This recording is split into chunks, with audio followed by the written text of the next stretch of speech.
So చాలా అద్భుతమైనటువంటి session interaction కూడా జరిగింది స్వామివారితో. ఒకసారి మీ అందరి చప్పట్లతో నెక్స్ట్ సెషన్లోకి మనం ఎంటర్ అయిపోదాం. అండ్ మార్నింగ్ నుంచి ఇప్పుడు మిమ్మల్ని నిలబెట్టి మాట్లాడకుండా మీరు ఒకసారి కూర్చున్నాను, నేను మాట్లాడతాను. ప్లీజ్. యా, ఈరోజు అంటే మనం ఏ ఉద్దేశంతో అయితే ఈ కాంక్లేవ్ ఏర్పాటు చేసుకున్నామో అది నెరవేరుతుందని నేను అనుకుంటున్నాను. క్షాత్రం అనేటటువంటి ఒక టైటిల్తో మనం వచ్చాము. అసలు క్షాత్రం అంటే ఏంటనే విషయం మనలో చాలామందికి కొంత తెలిసి కొంత తెలియకున్నటువంటి పరిస్థితి అని నేను అనుకుంటున్నాను. బట్ ఇప్పుడు చాలా క్లారిటీ వస్తుంది మీకు. అండ్ ఈరోజు ఈ సెగ్మెంట్ ఏంటంటే కురుక్షాత్రం. అసలు మెయిన్ సెగ్మెంట్లోకి మనం ఎంటర్ అయిపోతున్నాం.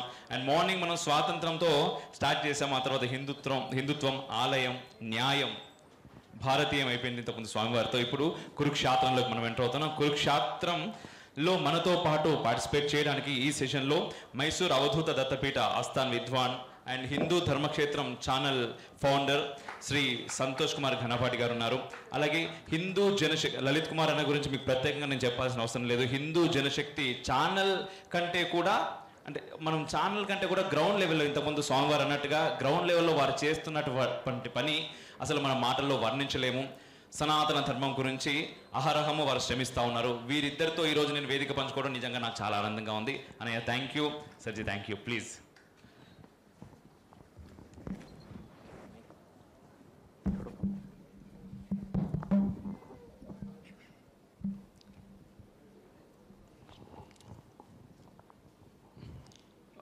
ముఖ్యంగా ఇద్దరికి కూడా మరొకసారి ధన్యవాదాలు. ఎందుకంటే ఇప్పుడు లలిత్ కుమార్ అన్నకు కానీ ఇప్పుడు సంతోష్ కుమార్ ఘనపాటి గారికి కానీ ఇద్దరికి విపరీతమైనటువంటి బిజీ స్కెడ్యూల్ ఉన్నప్పటికీ ఇప్పుడు ఈ రోజే వెళ్ళాల్సింది రేపటి షిఫ్ట్ చేసుకున్నారు అన్నయ్య గారు. అండ్ వీరి గురించి నేను చెప్పాలి అంటే మైసూర్ నుంచి ఇక్కడికి వచ్చి అక్కడ వీరి కింద దాదాపు ఒక 300 నుంచి 400 మంది విద్యార్థులకి దాదాపు సంస్థ మొత్తం కూడా వీరిపైన ఆధారపడి ఉంటుంది. అయినప్పటికీ కూడా ఒక మంచి పని చేస్తున్నారు. దానికి మేము ప్రోత్సహిస్తాం, మేము నిలబడతామని చెప్పేసి వచ్చారు. వారి కోసం ఒక్కసారి చప్పట్లు కొడితే మనం ప్రోగ్రాంలోకి ఎంటర్ అయిపోదాం. Thank you so much. And Kurukshetram ఈ సెగ్మెంట్ అండ్ ముందుగా మీరు. ఓం శ్రీమన్మహాగణాధిపతయే నమః, శ్రీ మహాసరస్వత్యై నమః, శ్రీ గురుభ్యో నమః. హరి ఓం. ఓం భద్రం కర్ణేభిః శృణుయామ దేవా భద్రం పశ్యేమాక్షభిర్యజత్రాః స్థిరైరంగైస్తుష్టువాంసస్తనూభిర్వ్యాశేమ దేవహీతం యదాయుః. ఋగ్వేదంలో ఉన్నటువంటి ఒక అద్భుతమైనటువంటి మంగళ శాసనం కోరుకునేటటువంటి ఒక మంత్రం. చూడండి, వేదం ఎంత గొప్పది అని అంటే ఈ మంత్రార్థం ఒక్కసారి మీరు వింటే కనుక ఇది ఒక మతానికి చెందినది కాదు అని మీకు అర్థమవుతుంది. భద్రం కర్ణేభిః శృణుయామ దేవాః, ఎల్లప్పుడూ కూడా శుభకరమైనటువంటి మంగళకరమైనటువంటి మాటలే నేను వినాలిగాక. భద్రం పశ్యేమాక్షభిర్యజత్రాః, ఎప్పుడూ కూడా శుభకరమైనటువంటి మంగళకరమైనటువంటి దృశ్యాలే నేను చూడాలిగాక. స్థిరైరంగైస్తుష్టువాంసస్తనూభిః, నా శరీరంలో ఉన్నటువంటి అవయవాలన్నీ కూడా అత్యంత బలంగా ఉండాలిగాక. అంతే విధంగా నాకు అత్యధిక ఆయుష్ ఉండాలిగాక. నేను ధర్మం గురించి మాట్లాడాలిగాక, దేవతల గురించి స్తుతించాలిగాక, ధర్మాన్ని నేను రక్షించాలిగాక అనేటటువంటి అర్థం మనకు ఈ మంత్రంలో వస్తుంది. ప్రతి కార్యక్రమానికి కూడా ముందు మనం ఈ మంత్రంతో ప్రారంభం చేసుకోవడం అనేది మంగళకరం. ఇకపోతే నిన్న ఈ కార్యక్రమానికి నేను వస్తూ ఉన్నటువంటి విషయం సద్గురువులు పూజ్య గురుదేవులైనటువంటి గణపతి సచ్చిదానంద స్వామీజీ వారికి చెప్పడం జరిగింది. ఏ ఛానల్ వాళ్ళు చేస్తున్నారు ఏమిటి అని అడిగారు. ఈ విధంగా రిఫ్లెక్షన్ అని ఒక రైట్ వింగ్ జర్నలిజం ఛానల్ అండి అని నేను చెప్పడం జరిగింది. రైట్ వింగ్ జర్నలిజమా అన్నారు. అవునండి అన్నారు. ఓహో, అయితే ఇప్పుడు వీళ్ళను కూడా జనాలు బాగా ఆదరిస్తున్నారన్నమాట అన్నారు. అవునండి. అంటే ఒకానొక కాలంలో పూర్తిగా లెఫ్ట్ వింగ్ జర్నలిజానికి, లెఫ్ట్ వింగ్ ఐడియాలజీకి ఎక్కువగా గౌరవం ఉండేది. అంటే వారే చెబుతున్నారు, లెఫ్ట్ వింగ్ ఐడియాలజీకి, లెఫ్ట్ వింగ్ జర్నలిజానికి బాగా ఆదరణ ఉండేది. ఇప్పుడు ఆ రోజులు పోయాయి. ఆ రోజులు పోయి రైట్ వింగ్ జర్నలిజానికే ఇప్పుడు రోజులు వచ్చాయి. నేడు అత్యధికులు అంటే మెజారిటీ అయినటువంటి హిందువుల యొక్క వాళ్ళ యొక్క ఉద్దేశానికి వాళ్ళ యొక్క అభిప్రాయానికి అనుగుణంగానే జర్నలిజం అంటే వార్తా ఛానళ్ళు కూడా నడుచుకోవలసినటువంటి అవసరం ఏర్పడింది. ఇప్పుడు హిందువులకు అనుగుణంగా వార్తలు రాస్తేనే, హిందువులు మెచ్చుకునేట్టుగా వార్తలు రాస్తేనే వార్తా ఛానళ్ళు ఉంటాయి, మనగలుగుతాయి. హిందువులకు వ్యతిరేకంగా ఇప్పుడు మేము వార్తలు రాస్తాము అంటే కనుక వాళ్ళ యొక్క ఆటలు సాగవు. ఇది నా సందేశంగా అక్కడ వెళ్ళి చెప్పు అని స్వామివారు చెప్పడం జరిగింది. అక్కడ నుండే వారు రిఫ్లెక్షన్ ఛానల్కు కూడా ఆశీస్సులు అందజేశారు. ఆ విధంగా పూజ్య గణపతి సచ్చిదానంద స్వామీజీ వారికి సాష్టాంగ నమస్కారాలు చేసుకుంటూ ఇప్పుడు మనం ఈ యొక్క అంశంలోకి వెళ్ళిపోయినట్లయితే కురుక్షేత్రం అని ఈ యొక్క సెషన్కి పేరు పెట్టారు. కురుక్షేత్రం అంటే ఏమిటి అని మనం చూస్తే క్షత్రం అనే పదం, క్షేత్రం అనే పదం రెండు ఒకటే ఇంచుమించుగా. క్షత్రం అంటే ఏమిటండి?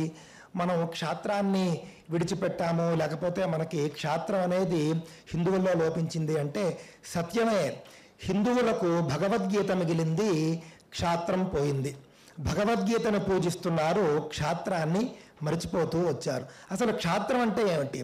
నిన్నెవడైనా వెళ్ళి ఒక కత్తిని పట్టుకుని లేకపోతే ఒక గన్నుని పట్టుకుని యుద్ధం చేయమని చెప్పలేదు, దాడులు చేయమని చెప్పలేదు. రఘువంశంలో మనం చూసుకున్నట్లయితే ఒకానొక సందర్భంలో దిలీప మహారాజు అని ఒక మహారాజు ఉంటాడు.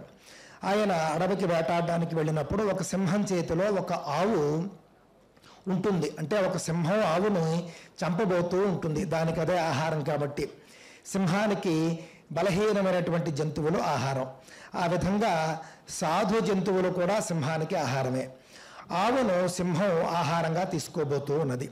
అప్పుడు దిలీప మహారాజు తన యొక్క క్షాత్ర ధర్మాన్ని ఉపయోగించి సింహాన్ని నిలువరించి ఆవును కాపాడాడు. అప్పుడు సింహం దిలీప మహారాజుని ప్రశ్నించింది, ఇదేమిటయా, నా నోటి వద్ద ఉన్నటువంటి ఆహారాన్ని నువ్వు లాక్కుంటూ ఉన్నావు, ఇది నీకు న్యాయం కాదు కదా, నేను నీ రాజ్యంలో జీవినే, నువ్వు నాకు ఆహారాన్ని అందించవలసిన బాధ్యత నీదే కదా, నువ్వు నా ఆహారాన్ని ఎందుకు తీసుకుంటూ ఉన్నావు అని అడిగితే, నేను నీ ఆహారాన్ని తీసుకోవటం లేదు. క్షాత్రధర్మం, క్షత్రం అంటే రెండు లక్షణాలు ఉండాలి. క్షతం త్రాయతే ఇది క్షాత్రం. మనమందరం కూడా వార్తల్లో చదువుతూ ఉంటాం, మనందరికీ తెలుసు. ఏదైనా ఒక అనర్థాలు జరిగినప్పుడు క్షతగాత్రులు అనే పదం వాడతారు. క్షతగాత్రులను తీసుకువెళ్ళారు, ఇంతమంది మరణించారు, ఇంతమంది క్షతగాత్రులు ఉన్నారు అని. క్షతగాత్రులు అంటే ఏమిటి? దెబ్బతిన్నవారు. అదేవిధంగా దెబ్బతిన్నవారు క్షతగాత్రులు అవుతారు. క్షత్రియుడి యొక్క లక్షణం, క్షాత్రం అంటే ఏమిటంటే దెబ్బతిన్నవాడిని రక్షించడం, దెబ్బ తినకుండా కూడా కాపాడడం. ఈ రెండు లక్షణాలు కూడా క్షాత్రం కిందకు వస్తాయి. మనం ఆ మాత్రం చేయలేమా? మనం మన కళ్ళ ముందు మన ఆడపిల్లల్ని ఒక ధర్మ వ్యతిరేకి, ఒక ఉగ్రవాది కబళించుకు వెళ్ళిపోతూ ఉంటే ఆ ఆడపిల్ల రేపు అన్యాయం కాబోతోంది అని మనకు అవగాహన ఉన్నప్పుడు మనం రక్షించి, నువ్వు చేస్తూ ఉన్నటువంటిది తప్పమ్మా, ఇది కాదు, ఇంకొకసారి ఆలోచించుకోని మనం చెప్పలేమా? ఒకవేళ మన ఆడపిల్లల్ని కనుక వాళ్ళు బలాత్కారం చేయబోతూ ఉంటే మనం వెళ్ళి రక్షించలేమా? అంటే గాయపడడానికి ముందు మనకు తెలిస్తే కనుక మనం రక్షించాలి, గాయపడిన తరువాత మనం అక్కడ ఉంటే కనుక మనం ఖచ్చితంగా రక్షించాలి. ఈ రెండూ చేయలేకపోతే కనుక మనలో క్షాత్రం లేనట్టు. భగవద్గీతలో కూడా మనం చూస్తే వాళ్ళ ఒక క్షత్రియుడి యొక్క లక్షణాలు ఏమిటి అని భగవంతుడు చెబుతాడు. క్షత్రియుడు అని అంటే కనుక క్షాత్ర గుణం ఉన్నటువంటి వాళ్ళ యొక్క లక్షణాలు ఎలా ఉండాలి. క్షత్రియులు అంటే అదేదో జాతిపరంగా క్షాత్రత్వం అని మనం భావించినట్లయితే కనుక చాలా తప్పు. శౌర్యం తేజో ధృతిర్దాక్ష్యం అని ఇదంతా కూడా చెప్తూ శౌర్యము, తేజస్సు, ధృతి, అదేవిధంగా దయ, ముఖ్యంగా రెండు లక్షణాలు ఇందులో చెబుతూ ఉన్నాడు. ఎక్కడైతే తప్పు జరుగుతుందో ఆ తప్పు నివారించాలి, ఇది క్షాత్రగుణం ఉన్నటువంటి వాళ్ళ లక్షణం. అదే సమయంలో దయ ఉండాలి, మన వారి పట్ల దయ ఉండాలి, మన అన్న వాళ్ళ పట్ల మనకు దయ ఉండాలి, శత్రువుల పట్ల మనకు ఆ యొక్క క్షాత్రగుణం చూపించగలిగేటటువంటి పోరాట పటిమ ఉండాలి. భగవంతుడి యొక్క ముఖ్య లక్షణం ఏమిటండి? భగవంతుడు అని మన చేత పూజింపబడేటటువంటి వాళ్లకు రెండు ముఖ్య లక్షణాలు ఉంటాయి. ఏమిటవి అని అంటే కనుక దుష్ట శిక్షణ, శిష్ట రక్షణ. దుష్టులు అంటే ఎవరు? ధర్మ వ్యతిరేకులు. శిష్టులు అంటే ఎవరు? ధర్మ అనుకూలురు. మనం భగవంతుడు అని ఏదైతే భగవంతుడు అవతారం తీసుకుని చేస్తాడో మనం కనీసం ఆ పని చేయడానికి ప్రయత్నం చేయాలి. భగవంతుడే వస్తాడో చేస్తాడో అని మనం అనుకోవడం చాలా తప్పు. దుష్టుల్ని మనం శిక్షించాలి, శిష్టుల్ని రక్షించాలి. కానీ ప్రజాస్వామ్యం ఇది. పూర్వం రోజుల్లో అయితే కనుక అస్త్రంతో శిక్షించేవారు, పూర్వం రోజుల్లో అయితే కనుక కత్తులు, కటార్లు, ధనుస్సులు ఇవన్నీ ఉండేవి. మరి నేటి రోజుల్లో పరిస్థితి ఏమిటి అని అంటే కనుక నేటి రోజుల్లో మనకు వాక్కే ఆయుధం, నేటి రోజుల్లో మనకు ఓటే ఆయుధం. కనీసం వాక్కుతో మనం ప్రశ్నించలేకపోతే ఇంకెందుకు? ప్రతి ఒక్కరు కూడా అస్త్రం పట్టడానికో లేకపోతే గొడవలకు వెళ్ళడానికో భయపడవచ్చుగాక, కానీ ప్రశ్నించడానికి కూడా భయపడుతూ ఉన్నాము అని అంటే కనుక ఇంకా మనలో క్షాత్రం ఉంది అని మనం చెప్పాలా? క్షాత్రం ఎక్కడుంది? క్షాత్రం లేదు. క్షాత్రం ఎప్పుడో మనం పోగొట్టుకున్నాము. కానీ దానిని ఇప్పుడు మళ్ళీ మనం ఒక్కసారి మళ్ళీ పునః ఆవాహన చేసుకోవాలి. భగవంతుడు భగవద్గీతలో అర్జునుడితో చెప్తాడు చాలా అద్భుతమైనటువంటి మాట. ఇందాక వాళ్ళందరూ మాట్లాడుతూ ఉన్నప్పుడు ఒక మాట, కృష్ణుడు రాముడు వీళ్ళెప్పుడూ కూడా మర్యాద పురుషోత్తములు, ఎప్పుడూ కూడా వాళ్ళు వీరత్వాన్ని చూపినట్లుగా మనకు కనిపించరు. అలా ఎందుకు చూపించట్లేదు అంటే చాలా స్పష్టంగా అర్జునుడు, నేను యుద్ధం చేయడానికి నాకు ఏమాత్రం కూడా ఉద్దేశం లేదయ్యా, నాకు చాలా ఒళ్ళంతా కూడా గాంధీవం స్రంసతే హస్తాతు, చేతి నుండి గాంధీవం కింద పడిపోతోంది, నా వల్ల కావటం లేదు అని అంటే కృష్ణుడు వెంటనే ఆయనకి చాలా కోపం వస్తుంది. ఇంతవరకు వచ్చిన తర్వాత ఈ మాట మాట్లాడతాడా ఈయన అని చెప్పేసి, క్లైబ్యం మాస్మగమః పార్థ నైతత్వయ్యుపపద్యతే క్షుద్రం హృదయ దౌర్బల్యం త్యక్వోత్తిష్ఠ పరంతప. ఇంతకు మించినటువంటి వాక్యం కృష్ణుడు చెప్పాల్సినటువంటి అవసరం లేదు. క్లైబ్యం అంటే ఏమిటి? క్లైబ్యం అంటే నపుంసకత్వం. నపుంసకత్వాన్ని చూపిస్తున్నావా నువ్వు అని అర్జునుడిని ఒక్క మాటతో కృష్ణుడు ఒక రకంగా పూర్తిగా అతను ఎంత తప్పు చేస్తున్నాడు అనే విషయాన్ని గుర్తు చేశాడు. గుర్తు చేసి, నువ్వు క్లైబ్యాన్ని చూపించకు, నపుంసకత్వాన్ని చూపించకు, దయచేసి నువ్వు క్షుద్రం హృదయ దౌర్బల్యం. నేడు మన హిందువుల్లో ఉన్నది ఇదే, క్షుద్రమైనటువంటి హృదయ దౌర్బల్యం. క్షుద్రం అంటే ఏమిటి అని అంటే నీచమైనది. నీచమైనటువంటి హృదయ దౌర్బల్యంతో నువ్వు బాధపడుతున్నావయ్యా. నువ్వు ఇప్పుడు ఇక్కడికి వచ్చి యుద్ధం చేయను అని నంగనాచ కబుర్లు చెప్తావా అని కృష్ణుడు అర్జునుణ్ణి ఎత్తి పొడిచాడు. అందుకే ఆ తరువాత అర్జునుల్లో పౌరుషం వచ్చింది, యుద్ధం చేశాడు, కురుక్షేత్ర యుద్ధం గెలిచాడు. అదేవిధంగా నేడు హిందువులు కూడా మనం చూసుకున్నట్లయితే క్షుద్రమైనటువంటి హృదయ దౌర్బల్యంతో ఉన్నారు, నీచమైనటువంటి మానసిక బలహీనతతో ఉన్నారు. కనీసం తోటి హిందువు సమస్యలో ఉంటే హిందువులు వెళ్ళి నేను నీకు అండగా ఉన్నాను అని చెప్పేటటువంటి పరిస్థితి లేదు. హిందువుల ఆడపిల్లలు అన్యాయం అవుతూ ఉంటే వాళ్లకు వెళ్ళి సహాయం చేసేటటువంటి ఆ యొక్క క్షాత్రం మన హిందువుల్లో పోయింది. కనీసం మన కుటుంబంలోనైనా సమస్యలు వచ్చినప్పుడు హిందువులు వెళ్ళి నిలుస్తూ ఉన్నారు. ఇది ఒక్కటే నిలిచింది. కన్న తల్లికో కన్న తండ్రికో కట్టుకున్న భార్యకో కన్న పిల్లలకో సమస్య వచ్చినప్పుడు మాత్రం హిందువులు వెళ్ళి చక్కగా నిలబడుతూ ఉన్నారు. కానీ తోటి హిందువుకు సమస్య వచ్చినప్పుడు మాత్రం ఒక్క హిందువు రావటం లేదు. నాతో చాలామంది చెబుతూ ఉంటారు, ఏమయ్యా నువ్వు చాలా గట్టిగా మాట్లాడుతూ ఉంటావు, నీకన్ననాడు రేపు సమస్య వచ్చినప్పుడు ఒక్క హిందువు రాడు, ఎందుకు నీకు ఇవన్నీ చాలామంది మాట్లాడుతూ ఉంటారు. అలాంటి పరిస్థితి నేడు ఉన్నదా లేదా ఒక్కసారి చెప్పండి మీరు. ఎవరైనా గతంలో చాలామంది హిందుత్వవాదుల్ని ఖైదు చేసి జైల్లో పెట్టినప్పుడు మన వాళ్ళెవరూ కూడా రోడ్డెక్కింది లేదు, వాళ్లకు సమర్థింపుగా వాళ్ళను విడుదల చేయండి అని పోరాడింది లేదు. కావున క్షాత్రము అనంటే నేటి రోజుల్లో కత్తితో పోరాడనక్కర్లేదు, ధనుస్సుతో పోరాడనక్కర్లేదు, గన్నుతో పోరాడనక్కర్లేదు, కనీసం వాక్కుతో పోరాడండి. కనీసం ఒక మాట సహాయం, వచనే కా దరిద్రత అని పెద్దలు చెప్పినట్లుగా ఒక్క మాట మాట్లాడడంలో మీ దరిద్రం పోయేదే ఉంది, మీకు దరిద్రం వచ్చేదే ఉంది.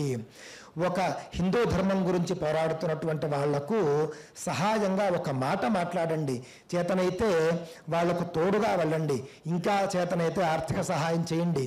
ఇంకా చేతనైతే మీరు ఏ రంగంలో ఉంటే ఆ రంగంలో వాళ్లకు సహాయం చేయండి. అంతేకాని ఏదో నా కడుపు చల్లగా ఉంటే చాలు అని కనుక ఉన్నట్లయితే భవిష్యత్తు తరాలు, మీ కొడుకు, మీ మనముడు, మీ ముని మనముడు, వాళ్ళ కడుపు చల్లగా ఉండేటటువంటి అవకాశాన్ని మీరే పోగొట్టిన వారు అవుతారు. ఒకానొక సందర్భంలో నేడు ఎవరెవరైతే ముస్లిములుగా, క్రైస్తవులుగా నేటి సమాజంలో జీవిస్తూ ఉన్నారో వాళ్ళు వచ్చి రకరకాలుగా వాళ్ళ ధర్మానికి అనుగుణంగా, వాళ్ళ మతానికి అనుగుణంగా వాళ్ళు మాట్లాడుతూ రకరకాలుగా వాళ్ళు ముందుకెళ్తూ ఉన్నారో, ఉద్యమాలు చేస్తూ ఉన్నారో, ఇంకా ఎక్స్ట్రీమ్గా మాట్లాడుతూ ఉన్నారో వాళ్ళంతా భారతదేశంలో ఒకప్పుడు హిందువులే.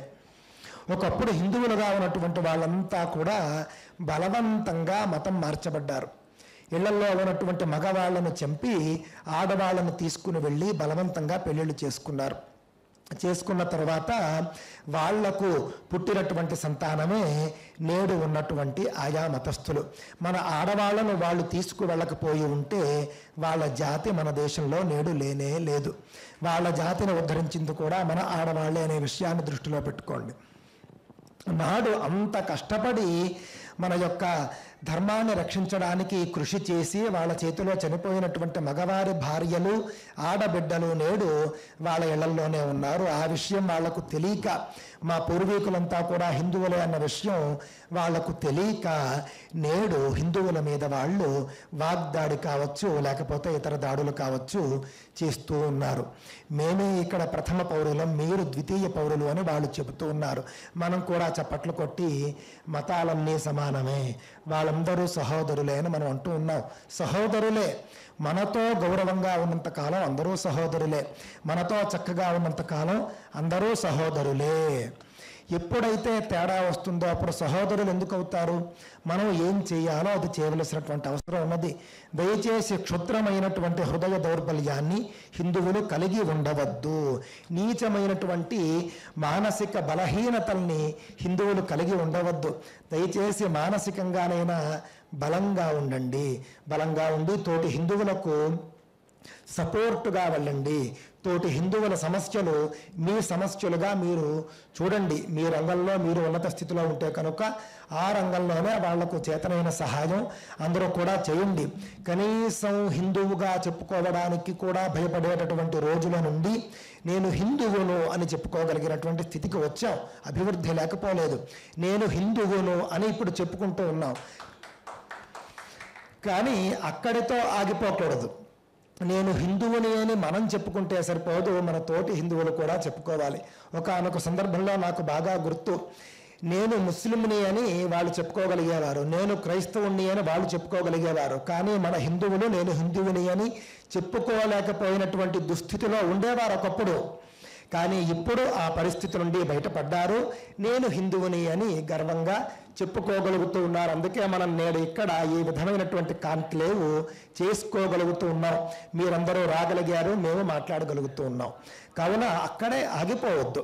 ఇంకా కూడా ముందుకు రావాలి. మనం క్షత్రం అనేటటువంటిది అంటే మన హిందువు ఎక్కడైనా దెబ్బతిన్నాడా వెళ్ళండి, తోడు ఉండండి, రక్షించే ప్రయత్నం చేయండి. మన హిందువు దెబ్బ తినబోతూ ఉన్నాడు అని మీకు ముందే తెలిసిందా, వెళ్ళండి, తోడు ఉండండి, దెబ్బ తినకుండా కాపాడండి. ఈ 2 లక్షణాలే క్షాత్రము అనంటే. ఈ 2 లక్షణాలు కనుక మనకు లేకపోతే మన తోటి హిందువు దెబ్బ తిన్నాడు అని తెలిసి కూడా మీరు పట్టించుకోకుండా వెళ్ళిపోయారు అని అంటే ఇందాక కృష్ణుడు చెప్పాడు చూసారా, ఆ లక్షణాలు ఉన్నట్టే. అదేవిధంగా తోటి హిందువుకి సమస్య రాబోతూ ఉన్నది అని మీకు ముందే తెలిసినప్పటికీ కూడా మీరు ఏమాత్రమో సహాయం చేయకుండా మీ పని మీరు చేసుకున్నారా, మీకు ఆ లక్షణాలు ఉన్నట్టే. అందువల్ల అందరూ కూడా క్షాత్రాన్ని చూపిద్దాము. తరువాతి అంశంలోకి మళ్ళీ మనందరికీ తెలుసు, రుద్రాధ్యాయము అని మనం చెప్పుకుంటాం. నమ్మకం అంటాం మనం. నమ్మకం అంటే ఓం నమో భగవతే రుద్రాయ అని మొదలవుతుంది. అందులో మొట్టమొదటి మంత్రం ఏమిటో తెలుసునండి. నమస్తే రుద్రమన్యవ ఉతోత ఇషవే నమః, నమస్తే అస్తు ధన్వనే బాహుభ్యాముతతే నమః, శివుణ్ణి నమస్కరిస్తూ ఉన్నారు. ఏ విధమైనటువంటి శివుణ్ణి? ఉగ్రుడైనటువంటి శివుణ్ణి. ఏ విధంగా ఉగ్రుడైనటువంటి శివుణ్ణి? నమస్తే అస్తు ధన్మనే, చేతిలో ధనుస్సు ఉన్నటువంటి శివుడా నీకు నమస్కారము అని మనం మొట్టమొదటి మంత్రంలోనే చెప్పుకుంటూ ఉన్నాం. శివుడి చేతిలో ధనుస్సు ఉంది అనే మనం రుద్రాధ్యాయాన్ని ప్రారంభిస్తూ ఉన్నాం. విష్ణు సహస్రంలో చిట్ట చివరి శ్లోకం ఏమిటి? విష్ణు సహస్రంలో చిట్ట చివరి శ్లోకం కనుక మనం ఒక్కసారి చూసినట్లయితే, వనమాలి గదీశారంగి శంఖీ చక్రీ చనందకి శ్రీమాన్ నారాయణో విష్ణు వాసుదేవో భిరక్షతు. దాని ముందు ఇంకో శ్లోకం ఉంది. దాని ముందు శ్లోకం ఏమిటండి?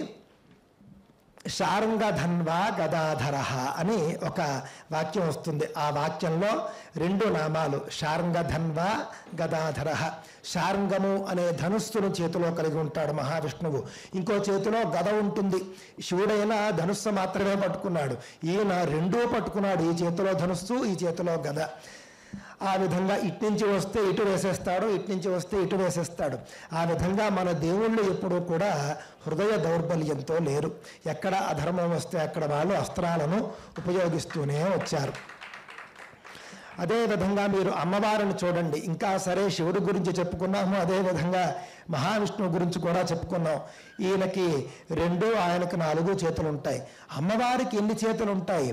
అష్టాదశ భుజ, 18 చేతులు ఉంటాయి ఆవిడికి. ఇటు 9, ఇటు 9 ఉంటాయి. మొత్తం 33 కోట్ల మంది దేవతల చేతిలో ఉండేటటువంటి ఆయుధాలన్నీ అమ్మవారి చేతిలోనే ఉంటాయి. ఓ చేతిలో గద, ఓ చేతిలో ధనుస్సు, ఓ చేతిలో కత్తి, ఓ చేతిలో చక్రం, ఇంకా అన్నీ ఉండి ఆవిడ చేతిలో డాలు కూడా ఉంటుంది. అంటే ఇన్ని ఆయుధాలు అమ్మవారు కలిగి ఉంటుంది. స్త్రీమూర్తి అయి ఉండి అమ్మవారు ఎప్పుడూ కూడా బలహీనంగా లేదు. మన యొక్క సనాతన ధర్మ చరిత్రలో అమ్మవారు ఎప్పుడూ కూడా బలహీనంగా మనకు అస్త్రాలు లేకుండా కనిపించదు. దృష్టిలో పెట్టుకోవాలి. దేవతలందరూ కూడా అస్త్రాలను పట్టుకుని మనకేం బోధిస్తూ ఉన్నారు? మనం ఎప్పుడూ కూడా ఆత్మరక్షణ చేసుకోవలసిందే. శివుడైనా మహావిష్ణువైనా అమ్మవారైనా వాళ్ళంతటా వాళ్ళు ఎప్పుడూ యుద్ధానికి వెళ్ళరు. హిందువు కూడా తనంతట తాను ఎప్పుడూ కూడా యుద్ధానికి వెళ్ళడు. కానీ వాళ్ళ ముగ్గురు యుద్ధానికి ఎవరైనా వచ్చారనుకోండి, వీళ్ళు విడిచిపెట్టరు. వాళ్ళను సంహరించాల్సిందే, వీళ్ళు గెలవాల్సిందే. ఆ లక్షణాన్ని మనం కనీసం అడాప్ట్ చేసుకోవాలి. మనం ముందు యుద్ధం చేయం. మనం ఎప్పుడూ ఎవరిని కూడా మనం ఇబ్బంది పెట్టం. మనం సాత్విక స్వభావంతో ఉంటాం. కానీ మన మీదకు ఒకడు దాడి చేయడానికి వచ్చినప్పుడు, మన ధర్మం మీద ఒకడు దాడి చేస్తూ ఉన్నప్పుడు కూడా మనం ఆత్మరక్షణ అంటే ధర్మరక్షణ. మన ధర్మాన్ని మనం రక్షించుకోవడానికి 4 మాటలు మాట్లాడలేదు, 4 కార్యక్రమాలు చేసుకోలేదు, నలుగురికి తోడు వెళ్ళలేదు అని అంటే కనుక అంతకు మించినటువంటి నీచమైన హృదయ దౌర్బల్యం ఇంకొకటి లేదు అని కృష్ణ పరమాత్మ చెప్పిన విషయాన్ని మనం దృష్టిలో పెట్టుకోవాలి. ఖచ్చితంగా గురుగారు, thank you so much. And ఇంతకుముందు గురువుగారు చెప్పినట్టే, అంటే ఒక సాధారణ హిందువు పరిస్థితి కురుక్షేత్రంలో అర్జునుడు ఎటువంటి మానసిక స్థితితో ఉన్నాడో, ఇప్పుడు ఈ సెక్యులరిజం కానివ్వండి లేదా వాట్ ఎవర్ అనేక ఆంక్షల మధ్యలో ఒక హిందువు కూడా అటువంటి స్థితిలోనే ఉన్నట్టుగా అనిపిస్తుంది. And at the same time మీరు గ్రౌండ్లో చాలా మట్టుకు తిరుగుతారు, గ్రౌండ్లో వర్క్ చేస్తూ ఉంటారు, గ్రౌండ్లో సమస్యలను మీరు చూస్తూ ఉంటారు. క్షాత్రం మన హిందువుల్లో ఇంకా ఎంతవరకు సజీవంగా ఉందని మీరు చూస్తున్నారు? అండ్ దూరం కావడానికి గల కారణం ఏంటి? ముందుగా రిఫ్లెక్షన్ ప్రేక్షకులందరికీ, అదేవిధంగా ఇక్కడికి వచ్చిన మిత్రులందరికీ కూడా నమస్కారం. అండ్ మెయిన్లీ ఇక్కడ అమ్మోకి స్పెషల్ థ్యాంక్స్ అండ్ అప్రిసియేషన్. ఇంత మంచి కార్యక్రమం నిర్వహించినందుకు, ఇట్లాంటివి అనేక నిర్వహించినందుకు కూడా. సో ఇక్కడ క్షాత్రం గురించి ఒకటి మాట్లాడుకోవాలండి. హిందువుల్లో క్షాత్రం చచ్చిపోయిందని కొంతమంది అంటున్నారు, క్షాత్రం బతికే ఉందని కొంతమంది అంటున్నారు. నేను 2 అబద్ధాలే అంటున్నా. హిందువులు ఏ విధంగా అయితే ఈ దేశంలో నిద్రపోతున్నారు అనే ఒక మబ్బులో మనం బతికేస్తున్నామో, అలాగే ఈ మబ్బులో కూడా బతికేస్తున్నాం. హిందువులు నిద్రపోవట్లేదు, నిద్ర నటిస్తున్నారు. బికాస్ వాళ్ళకి కంఫర్ట్ కావాలి. అలాగే హిందువుల్లో క్షాత్రం కూడా చచ్చిపోలేదు, ఉంది. కానీ దాన్ని బయటికి తీయాలంటే ఎక్కడ మళ్ళీ శ్రమపడాలి, ఎవరికి పని పెట్టాలని చెప్పేసి ఆలోచనతోటి ఏమీ లేని చవటల్లాగా కూర్చుంటున్నారు. భగవద్గీతలో కనుక 2వ అధ్యాయంలో మనం చూసుకున్నట్లయితే, సంభావ్యతే కీర్తించ మరణాత్ అధిరుచ్యతే అని చెప్పేసి పరమాత్మ మనకు చెప్తా ఉన్నారు.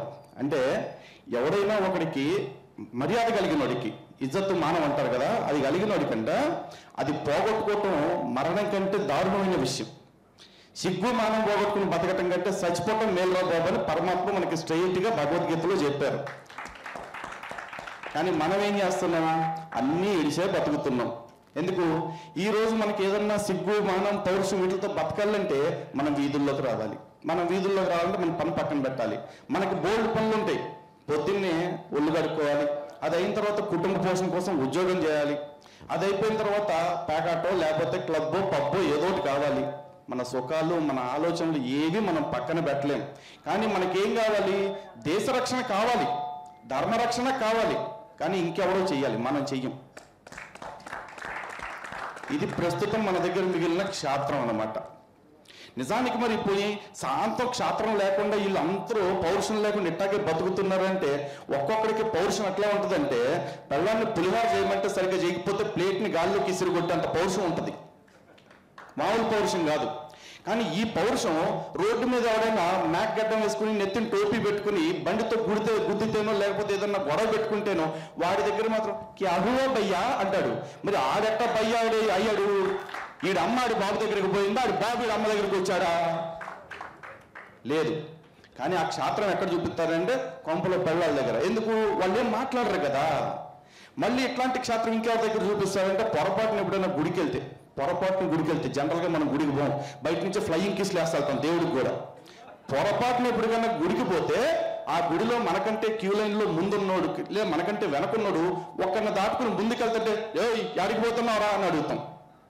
అదే మన కడుపు కొడుతున్న ఒక మరకను ఒక గొర్రెను క్వశ్చన్ చేసే దమ్ము మనలో ఎవరికన్నా ఉంటుందా? ఉండదు. ఇక్కడ అయిపోతుంది మన క్షేత్రం. ఇంతకీ క్షేత్రం అంటే ఏంటి ఒకసారి చూసుకుందాం. ఎందుకంటే వీళ్ళందరూ మరి ఇంట్లో చూపించేది బయట చూపించేది క్షేత్రం అని ఎందుకు అనాల్సి వస్తుంది? ఇందాక చెప్పారు కదా, క్షతాత్రాయితే ఇది క్షేత్రం. కష్టాల్లో ఉన్నవాడిని లేదా గాయాల పాలైన వాడిని కాపాడటము, ప్రాణాపాయంలో ఉన్నవాడిని కాపాడటం కూడా క్షత్రియ లక్షణమే. మరి ఈ క్షత్రియ లక్షణాలని ప్రతి ఒక్కడికి ఉన్నాయిగా. ఎవరు ఉంటాడు? వాడి పెళ్ళాన్ని ఎవడో వచ్చి చేయబట్టుకుంటుంటే వాడు ఊరుకుంటాడా? లేదుగా. లేదు. వాడు ఆస్తిలోకి ఎవడన్నా ఒకడు వచ్చి ఒక అడుగు ముందుకు జరిపి గోడ కట్టుకుంటే ఆడు ఆగుతాడా? కోర్టు, పైకోర్టు, హైకోర్టు, సుప్రీంకోర్టు, అవసరం అయితే అవకాశం లేకగానే అంతర్జాతీయ న్యాయస్థానానికి కూడా వెళ్తాడు. అవి ఏమీ అవ్వకపోతే అవసరమైతే సుపారీ ఇచ్చి మనుషులను పెట్టి అవతలని చంపించాలని కూడా ప్రయత్నం చేస్తాడు. ఈ ఆస్తి కోసం వీడు అంత తాపత్రయపడుతున్నాడు. తప్పు లేదు, ఎందుకంటే అది వాడికి వారసత్వంగా వచ్చింది కాబట్టి. మరి అదే వారసత్వంగా మనకి ధర్మం కూడా వచ్చిందిగా. ఈ ధర్మాన్ని ఎవరు కాపాడతాడు? మరి అదే వారసత్వంగా ఈ దేశాన్ని కూడా మనకి ఇచ్చారు కదా. ఎందుకు ఇచ్చారు? ఎవరు ఇచ్చారు? ఊరికే ఉద్దరలో ఇచ్చారా? మనకేమన్నా లక్షల మంది ప్రాణాలు పణంగా పెట్టి వాళ్ళ రక్తాన్ని ధారబోసి వాళ్ళ తిండి నిద్ర సుఖం అన్నీ మన కోసం ధారబోసి మనకి ఈ దేశాన్ని అప్పచెప్పారు. మనం ఏం చేస్తాం? కూర్చుని పొద్దున్నే ఆఫీస్ పనులు, పొద్దుగూకాక క్రికెట్ మ్యాచ్లు, అది కూడా అయిపోయిన తర్వాత బార్లు, పబ్బులు, తబ్బులు, ఇవే అన్ని. జీవితం అంతా తప్పులే చేస్తా బతుకుతాం మనం. మళ్ళీ ఏమంటాం? ఈ దేశాన్ని అంత ఆషామాషి కాదండి బాగు చేయటం, మన దగ్గర చాలా జాడ్యాలు ఉన్నాయని చెప్పి అంటాడు. మీరు ప్రపంచంలో ఏ దేశానికైనా వెళ్ళండి, ఆఖరికి అమెరికా లాంటి దేశం మీరు చూసుకుంటే అమెరికా అనేది అతిపెద్ద వలస దేశం. ఇప్పుడున్న అమెరికన్స్ ఎవరు కూడా నేటివ్ అమెరికన్స్ కాదు, అందరూ అక్కడి నుంచి ఇక్కడ గురించి వచ్చి తెస్తేసుకుని బతుకుతున్నోళ్ళే. అలాంటి అమెరికా వాడి దగ్గరికి వెళ్ళి నీ దేశం ఎంత గొప్పదో తెలుసా అంటే అబ్బో మా దేశం చాలా తోపండి అంటాడు. మన దగ్గరకు వచ్చి ఎవడైనా కర్మగాలి భారతదేశ వైభవం నీకు తెలుసా అన్నాడు అనుకోండి, బొంగులేని మా భారతదేశం మొత్తం కొలగజ్జితో కొట్టుకు చేస్తుంది తప్ప మాకేం మంచి ఉందంటాడు. వీడికి ఏమీ తెలియదు భారతదేశం గురించి. వీడికి ఎవడో ఎర్ర కుక్క అందించిన పీడిఎఫ్లు ఉంటాయి, ఆ పీడిఎఫ్లు పట్టుకుని ఇదే అని చెప్పేసి బతికేస్తూ ఉంటాడు. ఆ బతుకు వల్ల మన బతుకు ఎంత దౌర్భాగ్యపు స్థితికి వచ్చేసిందంటే ఈ రోజున హిందువులే చూసుకుందాం. భారతదేశంలో మనకి టైర్ పంచర్ అయిందంటే బషీర్ కావాలి, ఏసీ రిపేర్ వచ్చిందంటే నజీర్ కావాలి, ఓలా క్యాబ్ కావాలంటే వజీర్ కావాలి. మనం మాత్రం జీ హుజూర్ అంటూ అలా కాళ్ళ బతకాలి. ఇది మన బతుకు. ఇంత బానిసత్వాన్ని మన బుర్రలకు ఎక్కించింది ఎవరు? ఇది ఇక్కడ మొదలైంది కాదండి, స్కూల్ లెవెల్లో మొదలవుతుంది. చిన్నప్పుడు ఎవరన్నా ప్రతిజ్ఞ విన్నారా? ఎంతమంది విన్నారు? ఒకసారి చేయొద్దండి సరదాగా.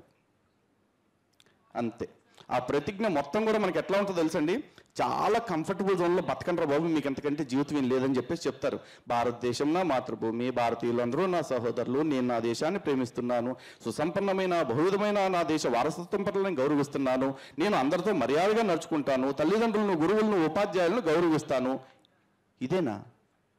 నా వారసత్వ సంపదను చూసి గర్వించడం కాదు, ఆ గర్వంగా నాకు గర్వకారణమైన దాన్ని నేను రక్షించుకోవటం కోసం కూడా బతకాలని చెప్పాలిగా. ఎందుకు చెప్పాలి? ఒక్కడ కూడా మనకి అవతల 2 మతాల వాళ్ళకి పొద్దున్నుంచి పొద్దుపోయేదాకా ప్రతిరోజు 5 సార్లు చెప్తానే ఉన్నారు, అరే నీ దేవుడు తప్ప ఎవడో తోపు కాదు, నీ మతం తప్ప ఏది ఉండటానికి వీల్లేదు అని చెప్పేసి. అలాంటి వాళ్ళని తట్టుకొని బతకాల్సిన మనం మాత్రం ఈ ముండమోపు ఈ మాటలు వింటూ బతుకుతున్నాం, నేర్చుకుంటున్నాం. ఇంకెప్పుడు బాగుపడతాం? స్వతహాగా మనకి కూడా వాళ్ళ గ్రంథంలో చెప్పిన దానికంటే బాధ్యతాయుతమైన మాటలు చెప్పారండి. ఇదే భగవద్గీతలో శ్రీకృష్ణ పరమాత్మ ఒక మాట చెప్పారు. ఎందుకు పదే పదే భగవద్గీత కోట్ చేస్తున్నానంటే, ఇందాక స్వామివారు చెప్పారు, ప్రస్తుతానికి మనకి క్షాత్రం మిగల, గీత మాత్రమే మిగిలింది. కాబట్టి ఆ గీతలో నుంచైనా సరే మళ్ళీ నేర్చుకుందామని చెప్పేసి చెప్తున్నాను. భగవద్గీత 2వ అధ్యాయంలోనే అత చేత్వమిదం ధర్మ్యం సంగ్రామం న కరిష్యసి. ఈ మాట ఎంతమంది విన్నారు? ఈ శ్లోకాన్ని ఎంతమంది విన్నారు కదా?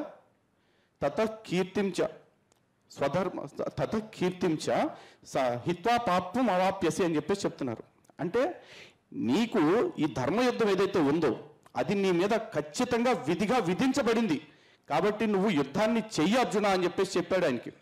చెప్తూ మనకేమని చెప్తున్నారు? ఎప్పుడైతే నువ్వు ఈ యుద్ధాన్ని మానేస్తావో అప్పుడు నువ్వు అన్నింటికంటే పెద్ద పాపాన్ని మూటగట్టుకుంటున్నావు, అసలైన అపకీర్తిని పొందుతున్నావు. నువ్వు సంపాదించుకున్న కీర్తిని, అప్పటిదాకా నువ్వు ఏదైతే సంపాదించుకుని ఉంటావో దాన్ని మొత్తాన్ని కూడా పోగొట్టుకుంటున్నావు. కాబట్టి మూసుకుని ధర్మయుద్ధం చేయి, ధర్మం కోసం యుద్ధం చేయని చెప్పేసి చెప్తున్నారు. మరి మనలో ఎంతమందికి అసలు ధర్మం కోసం యుద్ధం చేయటం పక్కన పెట్టండి, క్షాత్రం పక్కన పెట్టండి, ధర్మం గురించి శాస్త్రం ఏం చెప్తుంది ఐడియా ఉందా కొంతమందికైనా? అందరికీ బాగా తెలిసిన కోట్ ఒకటి ఉంది, ధర్మో రక్షిత రక్షిత. ధర్మాన్ని మనం రక్షిస్తే ఆ ధర్మం మనని రక్షిస్తుంది. మరి ఆ ధర్మం అంటే ఏంటి అని అడిగితే, ఆ ధర్మానికి ఉండే 10 లక్షణాల్లో, ధర్మం గురించి 10 లక్షణాలు ఉపనిషత్తే చెప్తుంది. ధృతి క్షమ ధమోస్తేయం శౌచం ఇంద్రియ నిగ్రహం ధీర్విద్య సత్యమక్రోధో దశకం ధర్మ లక్షణం అని చెప్పేసి. అందులో మొట్టమొదటి ఏం చెప్పారండి? ధృతి అంటే ధైర్యము. ధర్మానికి ఉన్న 10 లక్షణాల్లో మొట్టమొదటి లక్షణం ధైర్యము. మరి ఆ ధైర్యం ఈ రోజున ఎంతమంది హిందువులకు ఉంది?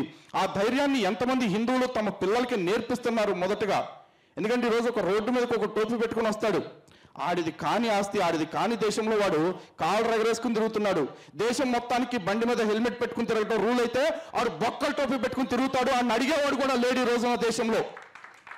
వాడికి ఆ ధైర్యం ఎక్కడి నుంచి వచ్చింది అంటే, ఈ దేశపు రూల్స్ని తొంగలో తొక్కేహ నిన్నెవడు అడిగేది, అడిగితే మోకదాడులు చేద్దాం, లేకపోతే రాళ్ళవరం అనేది ఒకటి వస్తుంది, అప్పుడు చూసుకుందాం అని చెప్పి చెప్తున్నారు. మనకి ఈ దేశంలో మళ్ళీ చెప్తున్నా, చాలాసార్లు చెప్పా, చాలా వేదికల మీద చెప్పా, ఈ వేదిక మీద కూడా చెప్తున్నా, ఈ దేశంలో వ్యవస్థల్ని గౌరవించిన, చట్టాన్ని పాటించిన, న్యాయాన్ని గౌరవించిన అది ఒక్క హిందువులు మాత్రమే చేస్తున్నారండి. ఒక్క హిందువులు మాత్రమే చేస్తున్నారు. మిగతా మతాల వాళ్ళందరూ చూడండి, ప్రతిసారి ఇలా మిగతా మతాలు అంటే కూడా చిరాగ్గా ఉందండి నాకు. మతాల గురించి కూడా కాదు నేను చెప్తున్నా, ఈ రోజున హిందువులకి ధైర్యం కావాలి, క్షాత్రం పెరగాలి. ఇది పెరగాలి అంటే కత్తులు పట్టుకుని యుద్ధం చేయటానికి కాదు, కానీ గుర్తు పెట్టుకోండి, కత్తి పట్టుకోవాల్సి వస్తే పట్టుకోవటానికి సిద్ధపడేంత క్షాత్రం కూడా కావాలి. ఎందుకంటే ఈరోజు మన శత్రువులు ఎవరు అంటే, చాలామంది క్రైస్తవులు ముస్లింలు అంటారు. కాదండి, వాళ్ళు కూడా శత్రువులు. వాళ్ళతో పాటు మనకి ఈ దేశంలో నాస్తికులు శత్రువులే. ఎందుకంటే శత్రువులు అంటే మన వాదానికి వ్యతిరేకంగా ఉన్నారు కాబట్టి కాదు, మనం ప్రతి వాదాన్ని అంగీకరించగలం, వాళ్ళతో మాటల ద్వారా చేయగలం. కానీ వాళ్ళు సనాతన ధర్మం యొక్క పతనాన్ని కోరుకుంటున్నారు కాబట్టి, నా నాశనాన్ని కోరుకునే ప్రతి వాడు నాకు శత్రువే. ఎవరైతే సనాతన ధర్మాన్ని నిర్మూలిస్తానో అని బహిరంగంగా చెప్తున్నాడో వాడిని నిర్మూలించడానికి నాకు ఈ మాటలు రికార్డ్ అయిపోయి ఎయిర్లోకి వెళ్ళిపోయినా కూడా ఊడేదేం లేదు, పీకేదేం లేదు. ఎవడైనా ఒక్కసారే చేస్తాడు, 2 సార్లు చేస్తాను అనుకుని ఆలోచన ఉన్నాడు, భయపడండి మీ బతుకులకి. అంతే. ఎవరైనా నా ధర్మాన్ని నిర్మూలిస్తాను అంటే గనక ఖచ్చితంగా వాడిని నిర్మూలించడానికి కూడా నేను వెనకాడను. క్రైస్తవులు కావచ్చు, ముస్లింలు కావచ్చు, నాస్తికులు కావచ్చు, లేకపోతే ఇప్పుడు హిందువుల్లో కొత్తగా దౌర్భాగ్యులు కొంతమంది దుర్మార్గపు మార్గాలతో వచ్చారు. బ్రహ్మకుమారిలు అని చెప్పేసి, ఆడెవడో తాడిపత్రి ప్రబోధానంద త్రైత సిద్ధాంతం అని చెప్పేసి, ఆ జ్ఞానగంగ అంట, ఈ మధ్య అదో దిక్కుమాల వ్యవస్థ వచ్చింది. వాడేంటి, అడ్రస్ మొత్తం ఇస్తేనంటే ఒక పుస్తకం పంపుతాడు. అరే 100 రూపాయల పుస్తకం కోసం మీ అడ్రస్లు, మీ ఫోన్ నెంబర్లు అన్నీ ఆడి చేతిలో పెడుతున్నారంటే మీ బతుకులు తగలయ్యా, సిగ్గుందా మీకు అసలు? రూపాయల పుస్తకం కోసం నీ పర్సనల్ డేటా మొత్తం వాడి చేతిలో పెడతాను, ఆడ 500 రూపాయల పుస్తకాన్ని ఇస్తానంటే నీ ఇంటి ఆడవాళ్ళని కూడా పంపిస్తావు కదా ఇప్పుడు? ఈ దౌర్భాగ్య పుస్తకం అలవాటు అయితే చేయడా? ఇలాంటి శత్రువులు ఇంకా కోకొల్లలండి. కొత్తగా ఈ బ్రహ్మకుమారి అనే ఒక సంస్థ వచ్చింది. ఆ బ్రహ్మకుమారి సంస్థ ఇప్పుడు 4 పార్టీలు అయింది. ఈ బ్రహ్మబాబా పార్టీ మొన్నటిదాకా మీ అందరికీ తెలుసు. ఇప్పుడు ఆ బ్రహ్మబాబా పార్టీ పోయి శివ పార్టీ, విష్ణు పార్టీ కూడా వచ్చింది కొత్తగా. వీళ్ళిద్దరికీ తోడుగా ఇప్పుడు దుర్గా బహన్ అని చెప్పేసి ఇంకొకటి దుర్గా పార్టీ అని వచ్చేసింది, అమ్మవారి పార్టీ అట. అంటే కర్మ ఏంటంటే నాకు అర్థం కాంది, మన దేవుళ్ళే ఇట్ట వచ్చేస్తున్నారు ఎందుకు? మన దేవుళ్ళేమో అబద్ధం అనే పక్కన ప్రచారం చేస్తూ ఉంటారు కొంతమంది దౌర్భాగ్య మతాల వాళ్ళు. మరి వీళ్ళందరూ వచ్చేసి మేమే దేవుళ్ళు, మా మీదకి దేవుడు వస్తున్నాడు అంటే వీడికి ఏంటి ఆ స్పెషల్ కేటగిరీ స్టేటస్? వీడేమన్నా పోరాటం చేశాడా? కేంద్ర ప్రభుత్వం వీడికి ఏమన్నా గ్రాంట్ ఇచ్చిందా? ఏమీ లేదు. హిందువులు ఎగిరిల్లాన్ని తన్నట్లేదు కాబట్టి పక్క మతాల్లో తంటం మానేసాం, ఓకే కానివ్వండి.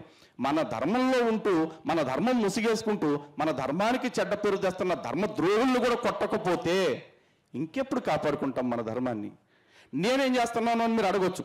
నా వంతు ప్రయత్నం నేను 100% చేస్తున్నాను. ఈ బ్రహ్మకుమారుల విషయంలో కావచ్చు, ఆ తాడిపత్రి త్రైతంగాడి విషయంలో కావచ్చు, ఈ రాంపాల్ బాబా విషయంలో కావచ్చు, ఇంకా దొంగ బాబాలు ఎవడైతే ఉన్నారో వాళ్ళందరి విషయంలో కూడా కావచ్చు. ఎందుకు చేస్తున్నాము అంటే ఎల్లప్పుడూ వీధులను మాత్రమే ఊడ్చుకుంటా కూర్చుంటే వీధుల్లో ఊడ్చిన చెత్తంతా వచ్చి మన ఇళ్లలోనే పడుతుంది. కాబట్టి మన ఇళ్లను కూడా శుభ్రం చేసుకోవాలి. ఆ పని మేము సక్రమంగానే చేస్తున్నాం.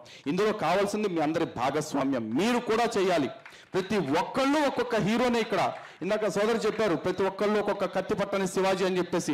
ముమ్మాటికి నిజం. ఉదయం నుంచి సాయంత్రం దాకా ధర్మం కోసం ఇక్కడ ఇంతమంది కూర్చున్నారు అంటే ఇక్కడ కూర్చున్న ప్రతి ఒక్కడు ఒక శివాజీ, ప్రతి ఒక్కడు ఒక్క రాణా ప్రతాప్, ప్రతి ఒక్క స్త్రీ ఒక్కొక్క ఝాన్సీ లక్ష్మీబాయే.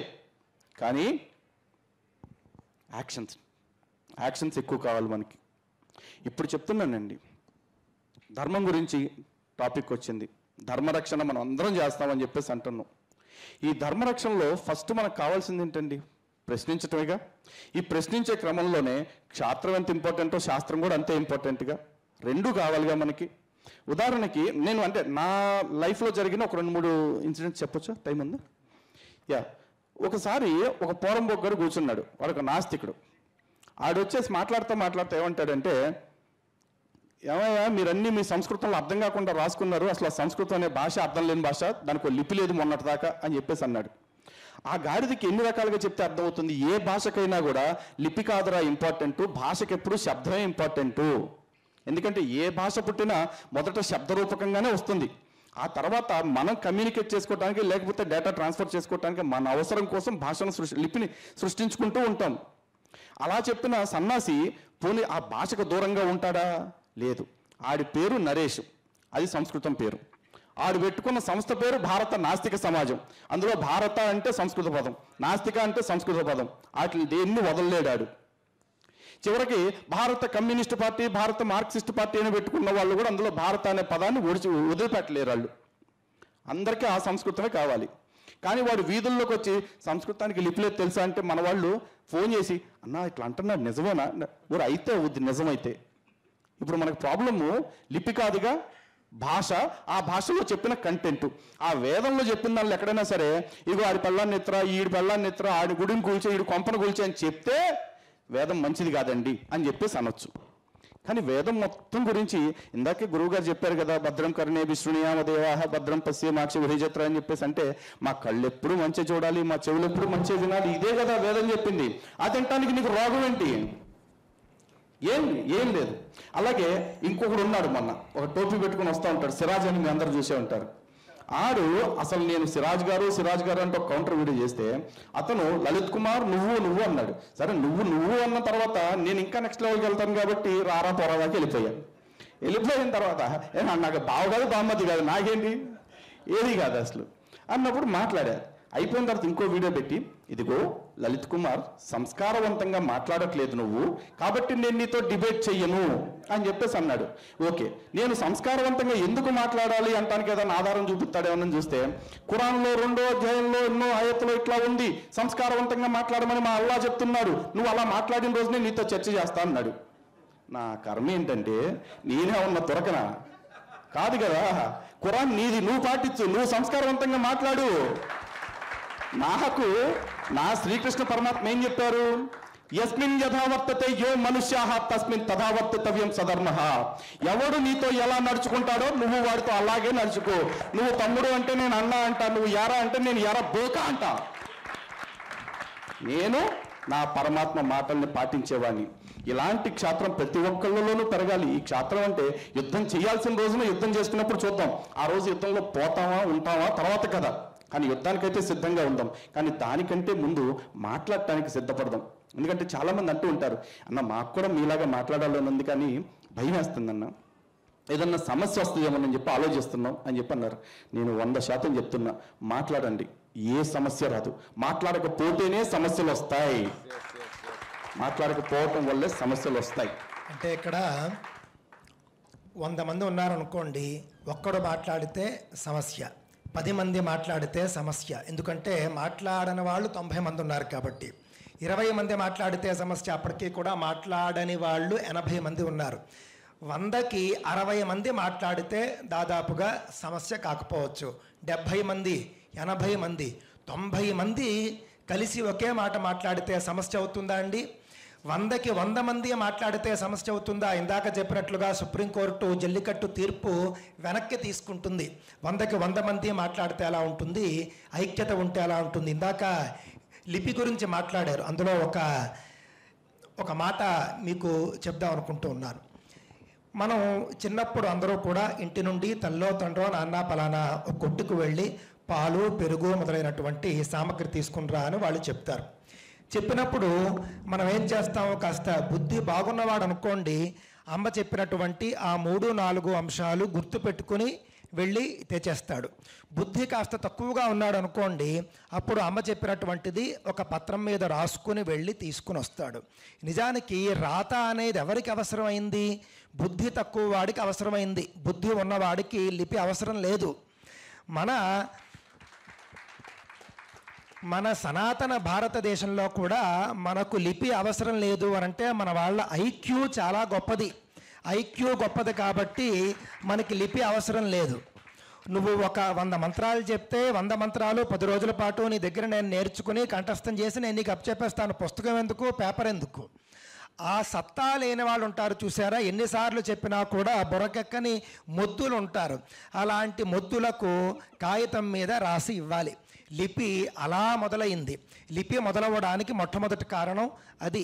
ఇక రెండవ కారణం, లిపి మొదలు కాకపోవడానికి కారణం ఏమిటి అనంటే కనుక వేద విద్య అలాగే ఇతర విద్యలన్నీ కూడా చాలా ఉత్కృష్టమైనవి, గొప్పవి. అనేక విద్యలు రహస్యంగా ఉండాల్సినవి కూడా ఉన్నాయి. నేటి రోజుల్లో మనం చూసామనుకోండి, న్యూక్లియర్ సైన్స్ అని ఉంటుంది. న్యూక్లియర్ సైన్స్ గురించి మీరు వికీపీడియాలో వెతికితే దొరుకుతుందా? మీకు దొరకదు. యోగ్యుడికి దానికి సంబంధించినటువంటి టీచర్ ఎవరైతే ఉంటారో అన్ని లైసెన్సులు తీసుకున్న తర్వాత ఆ స్టూడెంట్కి రహస్యంగా బోధిస్తాడు. నాకు తెలిసే వాళ్లకు లిఖితపూర్వకంగా ఇస్తారో లేదో నాకైతే తెలియదు. మోస్ట్లీ ఇవ్వకపోవచ్చు, ఇచ్చినా కూడా దానికి చాలా తతంగా ఉండవచ్చు. ఒకానొక సందర్భంలో వేద విద్య భారతీయ విద్యలన్నీ కూడా అయోగ్యుల చేతిలో పడకుండా ఉండడం కోసం వేటిని కూడా అక్షరబద్ధం చేయలేదు. పైగా గీతి శీఘ్రీ శిరఃకంపి తథా లిఖిత పాఠక అని ఒక శాసనం ఉంది, శాస్త్రవచనం ఉంది. వేదం చదవాలి అనంటే కనుక అనేక నియమాలు ఉంటాయి. అందులో ఒక నియమం ఏమిటి అనంటే కనుక లిఖిత పాఠక, రాసి ఉన్నటువంటి స్క్రిప్టు చూసి చదవకూడదు వీడు. రాసి ఉండడం అంటే పెన్నుతో రాయడమేనా అండి అని కాదు, అచ్చు వేసినా కూడా చదవకూడదు. రాసి వేసిన దాన్ని చూసి చదవకూడదు, అచ్చు వేసిన పుస్తకాన్ని కూడా చూసి చదవకూడదు. మరి ఎలా చదవాలి అంటే గురువు దగ్గర గురుముఖత విని, ఒకసారి వింటే రాకపోతే 2 సార్లు 3 సార్లు. గురువు ఎంత సహనంతో ఉంటాడంటే విద్యార్థికి వచ్చేంత వరకు 100 సార్లైనా చెప్తాడు తప్ప రాసి ఇచ్చేవాడు కాదు. పూర్వకాలంలో మనవాళ్ళు ఆ స్థాయిలో బుద్ధిమంతులుగా ఉండేవారు. కానీ రాను రాను బుద్ధి తక్కువ అవుతూ వచ్చింది, పుస్తకాల పబ్లిషింగ్ ఎక్కువ అవుతూ వచ్చింది. మన వాళ్ళు చేత కాక రాయలేదు, లిపి లేక రాయలేదు అని మనమే నేడు వాళ్ళు చెబుతూ ఉంటే అవునా అని ఫోన్ చేసి అడిగేటటువంటి పరిస్థితి వచ్చింది. నాకు కూడా చాలామంది అడిగారు, ఏమండి దేవనాగరికి సంస్కృత భాషకు లిపి లేదట కదండి అని చెప్పేసి. కనీసం ఒక్కసారి భారత రాజ్యాంగాన్ని తెరచి చూసినట్లయితే అధికరణం సంఖ్య గుర్తులేదు, కానీ కేంద్ర ప్రభుత్వ అధికార భాష ఏది అనంటే కనుక కేంద్ర ప్రభుత్వ అధికార భాష దేవనాగరి లిపితో కూడినటువంటి హిందీ అని ఉంటుంది. అంతేకాని హిందీ అనే చెప్పచ్చుగా. భారత రాజ్యాంగకర్తలు ఆ మాట ఎందుకు వాడలేదు, దేవనాగరి లిపితో కూడినటువంటి హిందీ అని చెప్పడానికి కారణం ఏమిటంటే, హిందీతో మొదలుపెట్టి ప్రపంచవ్యాప్తంగా 130 భాషలకు వాడుతున్నటువంటి లిపి దేవనాగరి లిపి. అది సంస్కృత లిపి. నేడు మరాఠీ కావచ్చు, బెంగాలీ కావచ్చు, బీహారీ కావచ్చు, కాశ్మీరీ కావచ్చు, కొంకణి కావచ్చు, నేపాల్లో మాట్లాడే కొన్ని భాషలు, డోంగ్రీ భాష, మణిపురి, చాలా భాషలు, 130 భాషలకు లిపి దేవనాగరి లిపి. 130 భాషల లిపి ఒకే లిపిగా మనకు కనిపిస్తూ ఉంటే సంస్కృతానికి లిపి లేదు అని వాడంటే, భారత రాజ్యాంగం కూడా చదవడం చేతకానటువంటి మనం అవును అవును లేదా అవునా అని ప్రశ్నించేటటువంటి దుస్థితిలోకి మనం వచ్చాం. ఇంకోటి క్షాత్రం గురించి మాట్లాడేటప్పుడు అసలు ఫస్ట్ ఆఫ్ ఆల్ మన ప్రాబ్లం ఏంటంటే భారతదేశపు క్షత్రియ వంశాల గురించి మనకి చెప్పేవాడు లేడు, తెలుసుకోవాలన్న ఆసక్తి మనకు అంతకంటే లేదు. ఎందుకంటే రాముడు కృష్ణుడు క్షత్రియులే కాదంటలు. ఇక ఆ తర్వాత క్షత్రియ వంశాల్లో లేవా, చాలా ఉన్నాయి. కాకపోతే మనం వాటి గురించి తెలుసుకోం. మనకు కనపడేది ఏంటి, అశోకుడు రోడ్లకి ఇరువైపున చెట్లు నాటించాడు, ఇదొకటే తెలుసు. అశోకుడు నాటొచ్చిన ముందు భారతదేశంలో అసలు చెట్లే లేవు అనమాట. మనం అందరం ఎక్కడ గుడారాలు వేసుకుని కూర్చునే వాళ్ళం ఏడాది దేశాల్లో, మన బతుకులు అది ఎట్టాగే చూసుకుంటాం. మనకి ఇప్పుడు క్షాత్రం అనగానే క్షత్రియుడు అనగానే గుర్తు చేసేది ఏముంది అంటే, పెళ్ళం పిల్లలతో ఏగలేక కొంపొదిలేసి పారిపోయిన బుద్ధి లేనివాడిని. వాళ్ళని ఇప్పుడు మనకి దేవుళ్ళు అని చెప్పి చూపిస్తున్నారు, వాళ్ళనే ఇప్పుడు క్షత్రియులు అని చెప్పి చూపిస్తున్నారు. మరి మన దేశాన్ని రక్షించటం కోసం ప్రాణాలు పణంగా పెట్టిన వాళ్ళు, ఈ దేశ సరిహద్దుని కాపాడటం కోసం ఏనుగులతో యుద్ధాలు చేసి అలెగ్జాండర్ లాంటి కుక్క చావుకి తీసుకెళ్లిన వాళ్ళు, వాళ్ళందరి గురించి మర్చిపోతున్నామా మనం? చాలామందికి ఇప్పుడు కూడా పురుషోత్తముడి చరిత్ర గురించి చెప్పగానే కొంచెం కాంట్రవర్సీ, ఓడిపోయాడా గెలిచాడా, చచ్చిపోయాడా బతుకున్నాడా, ఇది తెలుసు. కానీ అలెగ్జాండర్ అనేవాడు అనారోగ్యం పాలై చచ్చిపోవటానికి కారణం పురుషోత్తముడు కొట్టిన దెబ్బ అని చెప్పేసి ఎంతమందికి తెలుసు? ఇదే కదా మన దేశపు క్షాత్రము. మనం ఇవన్నీ మర్చిపోయి మనం అంతా ఎప్పటికీ కంఫర్ట్ జోన్లో బతకాలి అని చూస్తే ఎట్లా? కంఫర్ట్ జోన్లో బతకాలని ప్రతి కుక్క అనుకుంటుందండి. కుక్కలు కూడా అనుకుంటే వర్షం పడంగానే ఏదో ఒక చెట్టు నీడకు పోద్ది, అది తడవకూడదని చెప్పేసి. అది దానికి మనకి తేడా ఏంటి? ఇంకా మనం అంత కంఫర్ట్ జోన్లో బతకాలి అనుకుంటే ఈ మహానుభావుడు ఉన్నాడు, ఆయన కూడా అంత కంఫర్ట్ జోన్లో బతుకుంటే ఈరోజు మనం అందరం కూడా సగం కట్ చేసుకుని కూర్చునే వాళ్ళం. ఇక్కడ వాస్తవాలు కదా, కొన్ని అంగీకరించడానికి కొంచెం మనసు ఒప్పకపోవచ్చు, కానీ నిజాన్ని ఎప్పుడు కాదనిలేం మనం. అండ్ ఇంకోటి, చాలామంది నాకు కింద కామెంట్లు పెట్టవచ్చు, లేకపోతే తర్వాత ఫోన్ చేసి చెప్పొచ్చు, అన్న కొంచెం భాష జాగ్రత్త, ఎందుకు ఇలా మాట్లాడుతున్నారు అని చెప్పేసి. బాబు రే, నా భాష ఇలాగే ఉంటుంది. ఉద్యమ భాష అని చెప్పేసి రాజ్యాంగబద్ధంగా ప్రమాణ స్వీకారం చేసి రాజ్యాంగబద్ధంగా పరిపాలన చేయాల్సిన ముఖ్యమంత్రులు ప్రతిపక్ష నాయకుల్ని నీ అమ్మ మొగుడా మొన్నమొప్పి దద్దమ్మ అని మాట్లాడుతుంటే, ఒక ఉద్యమం చేస్తున్నా నా ధర్మం కోసం, నేను మాత్రం హరే రామ హరే కృష్ణ అని భజన ఎక్కడ చేసుకుంటా కూర్చుంటా, నేను ఇట్నే మాట్లాడతా. అలెగ్జాండర్ గురించి వారు అన్నప్పుడు నాకు ఒక సందేహం వచ్చింది. అలెగ్జాండర్ వచ్చాడు, పురుషోత్తముడి చేతిలో పురుషోత్తముణ్ణి ఓడించాడు అని ఒక కథ లాంటిది చెప్తూ ఉంటారు. అంతా కూడా మన కమ్యూనిస్టు మేధావుల కథలు, మనకి తెలియదే ఉంది. కానీ అసలు సిసలైనటువంటి చరిత్ర చూసినప్పుడు అలెగ్జాండర్ అసలు భారత భూమి లోపలికే రాలేదు అనేటటువంటిది వాస్తవం. చంద్రగుప్తుడు అంటే మొట్టమొదటి చంద్రగుప్తుడి కాలంలో కాదు, సముద్రగుప్తుడి కాలంలో సముద్రగుప్తుడి కుమారుడైనటువంటి రెండవ చంద్రగుప్తుడు యువరాజుగా ఉన్నటువంటి కాలంలో అలెగ్జాండరు సింధు నదికి అవతల మోహరించి ఉన్నాడు అని తెలిసిన వెంటనే భారత ఖండ చక్రవర్తి అయినటువంటి సముద్రగుప్తుడు బెదిరిపోలేదు, భయపడలేదు. కొడుకుని చూసి వెళ్ళు అన్నాడు. కొడుకు వెళ్ళాడు సైన్యాధ్యక్షుడుగా. అలెగ్జాండర్ని ఓడించి అక్కడి నుంచి ఒక చావు తప్పి కన్నులొట్టపోయినట్లుగా చేసి వెనక్కి వచ్చాడు. ఈ అవమాన భారంతో నేను ఇప్పటిదాకా విశ్వ విజేతను, మొత్తం గెలిచాను అని అహంకారంతో విర్రవీగుతూ ఉన్నటువంటి అలెగ్జాండరు ఒక చక్రవర్తి కూడా కాడు, చక్రవర్తి కుమారుడైనటువంటి యువరాజు చేతిలో నేను ఓడిపోయాను అనేటటువంటి ఓటమి బాధ ఉంటుంది చూసారా, దానివల్ల రోగం వచ్చింది. రోగం వచ్చి మార్గ మధ్యంలోనే చనిపోయాడు. అలెగ్జాండర్ భారత భూమి లోపలికి రానే లేదు. ఇక్కడ ఎవరితోనూ యుద్ధం చేయనేలేదు. సినిమాల్లో మనం చూస్తున్నటువంటి చాణక్య, చంద్రగుప్త మొదలైనటువంటి సినిమాల్లో చూపిస్తున్నవి అబద్ధాలు. ఇది నేను చెబుతూ ఉన్నటువంటి మాట కాదు. మనందరికీ తెలుసు, ప్రఖ్యాత జర్నలిస్టు ఆయన, 40 సంవత్సరాల పాటు ఆయన అనేక పత్రికల్లో సేవలందించినటువంటి ఎంవిఆర్ శాస్త్రి గారు రాసినటువంటి పుస్తకంలో చూడండి, అలెగ్జాండర్ అసలు భారతదేశంలోకి వచ్చాడా? రాలేదు. ఎవరినైనా ఓడించాడా? లేదు. అన్నీ కట్టుకథలే. అసలు అలెగ్జాండర్ రావడానికి స్కోపే లేదు. అప్పుడు అంత స్థాయిలో ఉన్నది మన భారత సామ్రాజ్యం.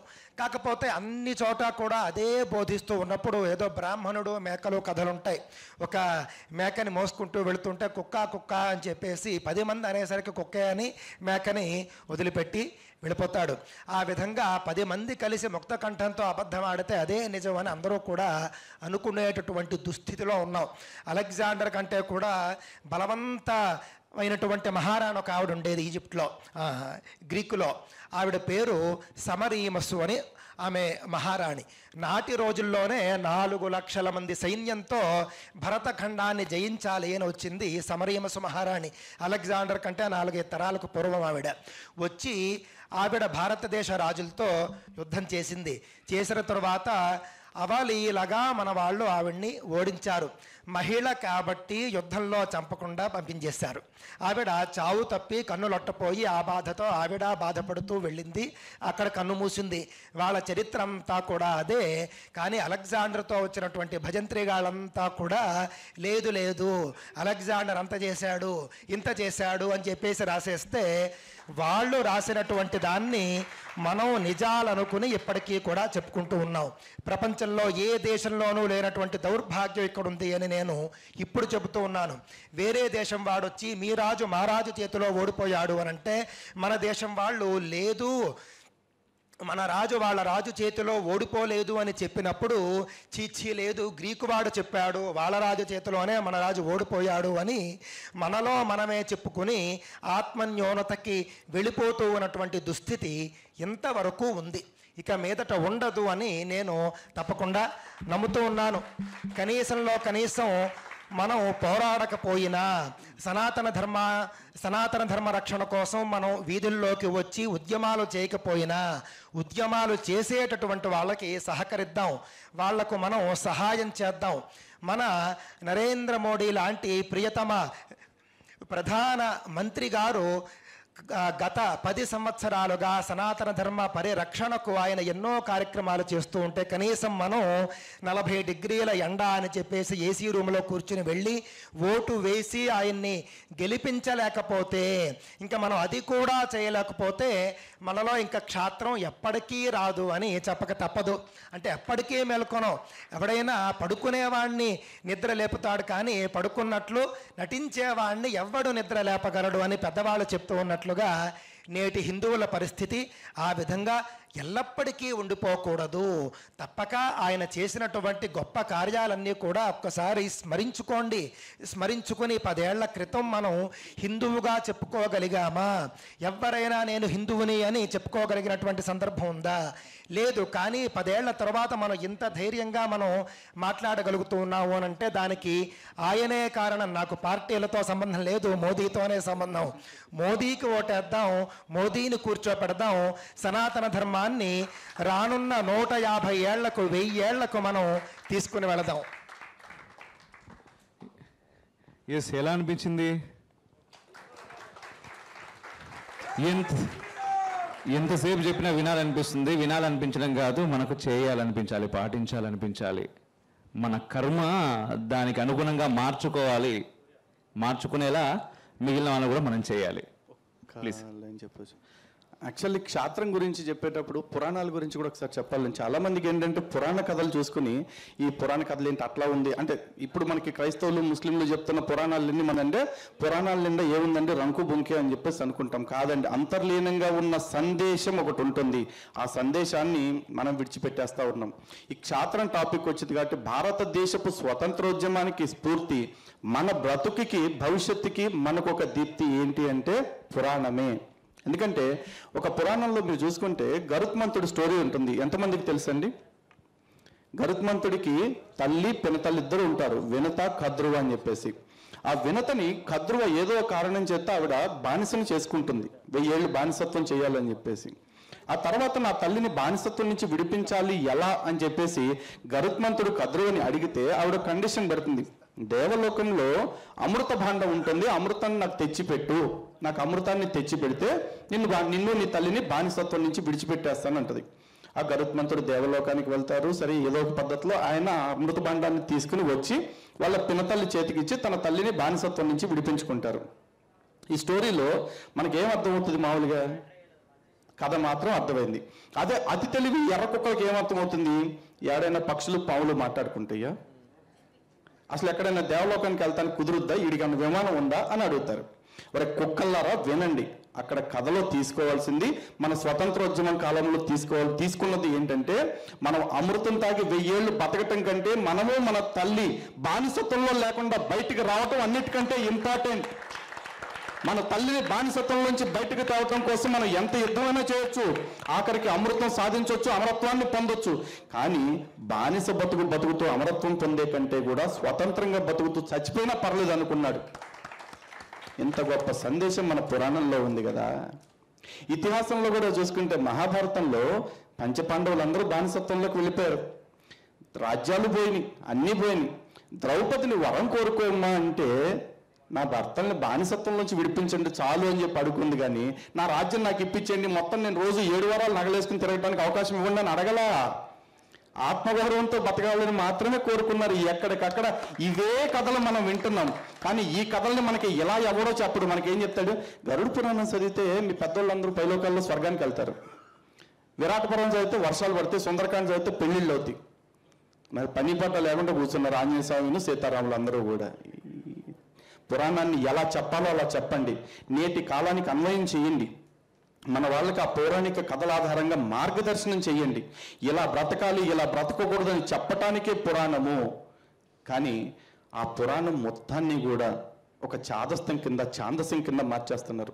అండ్ మోరోవర్ ఇప్పుడు మనం మాట్లాడుకోవాల్సిన దానిలో రిఫ్లెక్షన్ లాంటి ఛానల్స్ కావచ్చు, ఇంకొన్ని ఆధ్యాత్మిక ఛానల్స్ కొన్ని వస్తున్నాయి ఇప్పుడు కొత్తగా.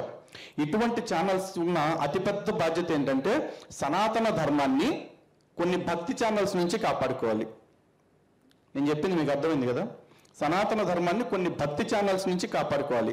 లేకపోతే కొన్నాళ్ళకి సనాతన ధర్మం అంటే ఏమైపోతుంది అంటే, బ్రాండీ బోస్ చేసే పూజలు, మేకల్ని కోళ్ళని కోసిపెట్టే నైవేద్యాలు, ఇవే కొంతమంది జ్యోతిష్యం పేరుతోటి చేసే నగ్న పూజలు, యోని పూజలు, ఇవే సనాతన ధర్మం అని చెప్పేసి సనాతన ధర్మానికే పెను ప్రమాదం తెచ్చే అవకాశం ఉంది.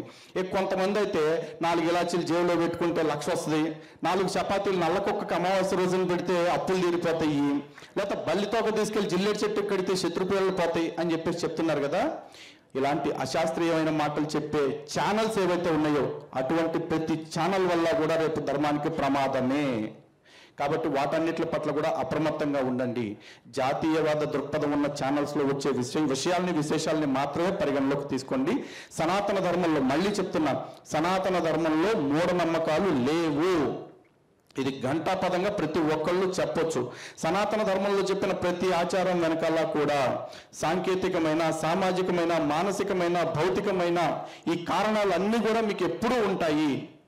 ఇటువంటి కారణాలు లేకుండా గుడ్డిగా చెప్పిన ఆచారాలు, గుడ్డిగా ఏర్పాటు చేసిన ఆనవాయితీలు ఏమీ లేవండి. దయచేసి ఇలాంటి ఛానల్స్ మాయలో పడి ధర్మానికి హాని చేయకండి. అటువంటి పరిహారాలు, ప్రయోగాలు పాటిస్తూ, అంటే కొంతమంది దొంగ జ్యోతిష్కులు, దొంగ స్వాములు కూడా టీవీల్లో వచ్చే శిష్టారాజ్యంగా పరిహారాలు చెప్తున్నారు. ఎయ్యి పడితే అవి చెయ్యొద్దు, నష్టపోయి ఆనక నిందని ధర్మం మీదకి నెట్టొద్దు. జై శ్రీరామ్. వారు చెప్పినటువంటి దాంట్లో పురాణాల్లో క్షేత్రానికి సంబంధించినటువంటి అంశాలు చెప్పండి అని అంటే, మనమంతా కూడా సుందరకాండ పారాయణ చేస్తాం, సుందరకాండ ప్రవచనాలు వింటాం. అందులో ఒక శ్లోకం ఉంటుంది, ఆంజనేయ స్వామి స్వయంగా చెబుతాడు. అప్పటి వరకు కూడా మొన్న 2014 వరకు పాకిస్తాన్ ఏదో మన వాళ్ళు పెద్దగా చూపిస్తూ ఉండేవారు. పాకిస్తాన్ అంటే అమ్మో ఇండియా పాకిస్తాను యుద్ధమా అన్నంత స్థాయిలో మనతో సమానమైన దేశము అనేటటువంటి భావన ఉండేది, చూసారా.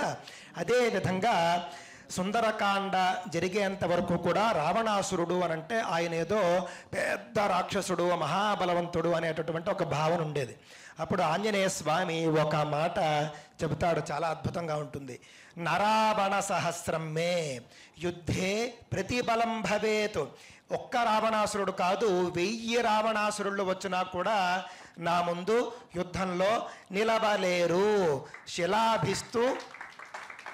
శిలాభిస్తు ప్రహరత పాదపైశ్చ సహస్రశః. నాకు అన్ని ఆయుధాలే, నాకేమీ ప్రత్యేకమైనటువంటి ఆయుధం ఉండాల్సినటువంటి అవసరం లేదు. రాళ్ళు, రప్పలు, కొండ, కోన, చెట్లు, చేమలు అన్నీ ఆయుధాలే. ఆయుధం ఉంటే దాని ఒక్కదాంతోనే చేయాలి యుద్ధం. కానీ ఆంజనేయ స్వామి అలా వస్తాడు. రావణాసురుడో లేకపోతే ఆ అక్షకుమారుడు వచ్చాడు అనుకోండి, వాణ్ణి సంహరించాలి అని అంటే అటు ఇటు చూస్తాడు. అక్కడ చెట్టు ఉంటుంది, తీసి వేసాడంటే అయిపోయింది. ఆంజనేయ స్వామిలో ఉన్నటువంటి క్షాత్రం ఏమిటి, ఆయన మాట్లాడినటువంటి మాటలు ఏమిటి, అసలు చాలామందికి తెలియనటువంటి విషయం ఏమిటంటే రావణాసురుణ్ణి ఆంజనేయ స్వామి అట ఒక్క గుద్దుతో చంపగలిగేటటువంటి శక్తిని కలిగి ఉన్నట్ట. కానీ ఈ యొక్క ఆ ఘనత ఏదైతే ఉందో అది నా స్వామి అయినటువంటి రామచంద్రుడికి రావాలి అని అన్నాడు ఆయన. అంతేకాదు రావణాసురుడు రాముడి చేతిలోనే చావాలి, అదే విధి కావున అలా జరగనివ్వండి అని ఆయన స్వామి భక్తిని చూపిస్తాడు. ఇక్కడ ఏదో మనం రాముడిని తక్కువ చేయటం లేదు, కానీ ఆంజనేయ స్వామి చెప్పినటువంటి క్షాత్ర అంశాలు మనం గుర్తించాలి. భీముడు అంతటి వాడు, మహాభారత కాలానికి భీముడు చాలా బలవంతుడు, మనందరికీ తెలుసు. పొరపాటున ఆవిడ శిఖరం పైన లోయ పక్కగా ఉండి పిల్లాడికి పాలిస్తూ ఉంటుంది. భీముడికి దూరంగా ఒక సింహం వచ్చి గాండ్రించేసరికి బెదిరిపోయి పిల్లవాడిని వదిలేస్తే లోయలో నుంచి కింద పడిపోతాడు. చంటి పిల్లవాడు, 5 నెలల్లో ఎంతో ఉంటుంది వయసు. కింద పడతాడు, కింద ఒక బండరాయి మీద పడతాడు. ఆ బండరాయి బ్రద్దలైపోతుంది తప్ప ఈ చంటి బిడ్డకి ఏమీ కాదు. భీముడి శక్తి అలాంటిది. అలాంటి భీముడు ఆంజనేయ స్వామి యొక్క తోకను కదిలించలేకపోతాడు, అంతటి శక్తిమంతుడు ఆంజనేయ స్వామి. ఆంజనేయ స్వామిని మనం పూజించి, మనం ఆంజనేయ స్వామికి వడమాలలు వేసుకుని ఆంజనేయ స్వామికి అష్టోత్తరాలు చేసి ఇంటికి వచ్చి మనం కాలక్షేపం చేయడం వల్ల ప్రయోజనం ఏమీ లేదు. ఆంజనేయ స్వామిలో ఉన్నటువంటి క్షాత్ర గుణాన్ని మనం అడాప్ట్ చేసుకోవాలి. ఇక చివరిగా నేను ఈరోజు ఒక అంశాన్ని చెప్పబోతూ ఉన్నాను. మీలో ఎంతమందికి పెళ్ళయిందండి? పెళ్ళయిన వాళ్ళు చేతులెత్తండి. ఓకే, మీకు పెళ్ళైన తర్వాత ఒకళ్ళో ఇద్దరో సంతానం కలిగి ఉంటారు. సంతానం, ఇద్దరికంటే ఎక్కువ సంతానం అన్న వాళ్ళు ఎవరైనా ఉన్నారా ఇక్కడ? ఇద్దరికంటే ఎక్కువ సంతానం హిందువుల్లో ఉండేటటువంటి అవకాశం లేదు. ఎందుకు అనంటే ఇద్దరు పుట్టిన వెంటనే ఆసుపత్రుల్లో డాక్టర్లే బలవంతంగా 4 చీవాట్లు పెట్టి 4 తిట్లు తిట్టేసి కుటుంబ నియంత్రణ ఆపరేషన్ చేయించేస్తూ ఉన్నారు. ఇదే డాక్టర్లు, ఇవే ఆపరేషన్లు ఇతర మతాల వాళ్ళకి ఎందుకు చేయించటం లేదు? అలా చేయించి ఉంటే కనుక డాక్టర్లు అంటే డాక్టర్లు కూడా కేవలం ఈ యొక్క కుటుంబ నియంత్రణ హిందువులకు మాత్రమే అవసరము అని భావిస్తూ ఉన్నారా? ఇది చాలా ప్రమాదకరమైనటువంటిది. చట్టం అనేది అందరికీ సమానంగా ఉండాల్సిందే. చట్టం అనేది ఎల్లప్పుడూ సమానమే. చట్టం ముందు అందరూ సమానులే అని మనం సినిమాల్లో వింటూ ఉంటాం. సత్యమా అండి? అది సత్యం కానే కాదు. చట్టం ముందు కొందరు ఎక్కువగా సమానులవుతారు, కొందరు తక్కువగా సమానులవుతారు. అందుకే చట్టం అనేటటువంటిది సమానంగా ఉండాలి అనే మళ్ళీ నేను వస్తే అది చేస్తాను అని ఆయన చెబుతూ ఉన్నాడు. మళ్ళీ రప్పించండి, చేయించండి, చేయిద్దాం. నేను ఉండేది తెలంగాణలో కాదు, ఆంధ్ర రాష్ట్రంలో కాదు, వేరే రాష్ట్రంలో ఉంటాను. అక్కడ ఓటు వేసి వచ్చేసాను, అయిపోయింది. ఇక మీ పని నేను ఓటు వేసి మీరు వేయండి అని చెబుతూ ఉన్నాను. ఇప్పటికీ కూడా ఉంది, చూడండి. అందువలన ఈ విషయాలన్నీ కూడా మనం దృష్టిలో పెట్టుకోవాలి. కనీసం ఇంటి నుండి కదిలి ఈ యొక్క మాట నేను ఎందుకు చెప్పవలసి వచ్చింది అంటే, నాకు ఒక మిత్రుడు ఉన్నాడు. అతని పేరు చెప్పను, అతను గవర్నమెంట్ ఉద్యోగస్తుడు. అతనికి మొదట కవల పిల్లలు పుట్టారట, వేద విద్వాంసుడు. 2 కొడుకులు పుట్టారు. 2 ఎందుకు, ఇంకొకళ్ళు ఉంచుకుందాము అని 3వ కొడుకును కూడా ఆయన పొరపాటున కన్నాడు. అంతే. ఇంకా అప్పుడు ఆసుపత్రికి వెళ్ళేసరికి డాక్టర్లు అందరూ కూడా ఈ వేద పండితుడి మీద పడి అసలు బుద్ధి లేదా, మీరు నిరక్షరాస్యులు, ఇల్లెడ్యుకేటెడ్, అవి ఇవి అన్ని మాటలు మాట్లాడి బలవంతంగా కుటుంబ నియంత్రణ చేసేసారట. ఇదే కుటుంబ నియంత్రణ ఇతర మతాలకు ఎందుకు చేయటం లేదు? ఇది ప్రశ్నించేటటువంటి తత్వం మనకు రావాలి. అందరికీ సమాన చట్టాలు ఉండాలి. డబ్బులు దేవాలయాల నుండి తీసుకుంటే చర్చిల నుండి తీసుకోవాలి, మసీదుల నుండి కూడా తీసుకోవాలి. అంతేకాని దేవాలయాల నుండి మాత్రమే తీసుకుని వాటికి ఇస్తాము అనంటే ఇది సమానత్వం ఏమిటి? తిరుమల దేవస్థానానికి సంబంధించినటువంటి డబ్బులతో ఇతర మతాల వాళ్ళని ఎలా పోషిస్తారు? అదేవిధంగా తిరుపతిలో రోడ్లు వేయాలి అంటే వెంకటేశ్వర స్వామి వాళ్ళ డబ్బులు, ఆ రోడ్డు మాత్రం అందరూ వాడుకుంటారు. ఈ విషయాలన్నీ కూడా మనం ప్రశ్నించాలి. వాళ్లను ఎక్కువగా చూసేస్తున్నారు అని మనం ఏదో బాధపడడం లేదు. అందరినీ సమానంగా చూడండి అని మాట్లాడుతున్నాం. సమానత్వాన్ని కోరుతూ ఉన్నాము, ఇంతే. మీరు కూడా సమానత్వాన్ని కోరండి. ఎవరైతే సమానత్వపు చట్టాన్ని తీసుకొస్తాము అని చెబుతూ ఉన్నారో వాళ్లకు ఓటు వేయండి. రైట్, ఎలా జరిగింది వింటూ ఉంటే ఇంకో 2-3 గంటలన్నా సరే వినాలనిపిస్తున్నది, కానీ ఆల్రెడీ లేట్ అయింది. వారు అక్కడికి ఎక్కడికో వెళ్ళాలి మళ్ళీ. ఇప్పుడు 10:40కి ఫ్లైట్ కూడా ఉందట మళ్ళీ తిరిగి అక్కడికి. సో ఎనీ క్వశ్చన్స్ అడిగితే టక టక డైరెక్ట్ పాయింట్ టు పాయింట్ అడగాలి. Yes mike please. ఇదిగో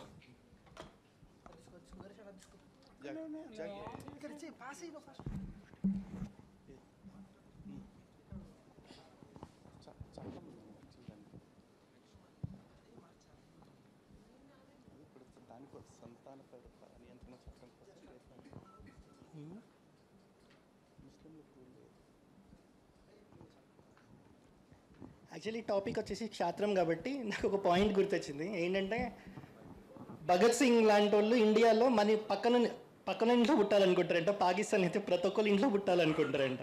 మన ఇంట్లో అంబానీ పుట్టాలి, పక్కింట్లో శివాజీ పుట్టాలి, అందరి కోరిక అదే కదండి.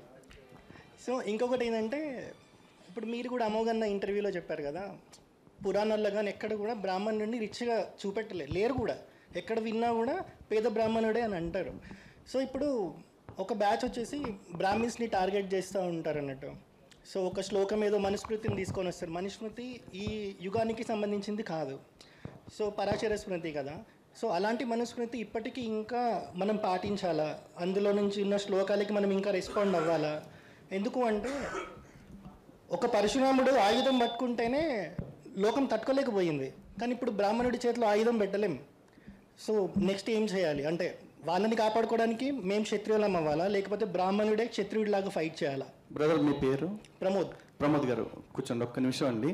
యాక్చువల్లీ మీరు అడిగింది చాలా వ్యాలిడ్ క్వశ్చన్, చాలా ఇంపార్టెంట్ క్వశ్చన్, అందరికీ తెలియాల్సింది కూడా. ఈ రోజున ప్రతి మతంలో కూడా వాళ్ళ మత పెద్దలు కొంతమంది ఉంటారు. వాళ్ళ వ్యవస్థల్ని ఎవరు కాపాడుకుంటున్నారండి? ఆ మతస్థులే కాపాడుకుంటున్నారు. చర్చి ఫాదర్ ఉన్నాడు, ఆడికి కాళ్ళు చేతులు అన్నీ ఉంటాయి, కానీ ఆడికి దశంభాగాలు తీసుకెళ్ళి ఎందుకు ఇవ్వాలి? ఆడు వేరే పని ఎందుకు చేసుకోడు? ఎందుకంటే ఆడు అన్ని పనులు పక్కన పెట్టేసి ఆ మతాన్ని ప్రచారం చేయటం, దాన్ని బతికించడం ఆడి పని కాబట్టి. అలాగే మసీదులో పనిచేసేవాడు ఉంటాడు, వాడిని ఎవరు పోషిస్తున్నారు? ఆ మతస్థులే పోషిస్తున్నారు. ఇప్పుడు బోనస్గా ప్రభుత్వాలు కూడా వాళ్ళిద్దరిని పోషిస్తున్నాయి మన డబ్బులతోటి.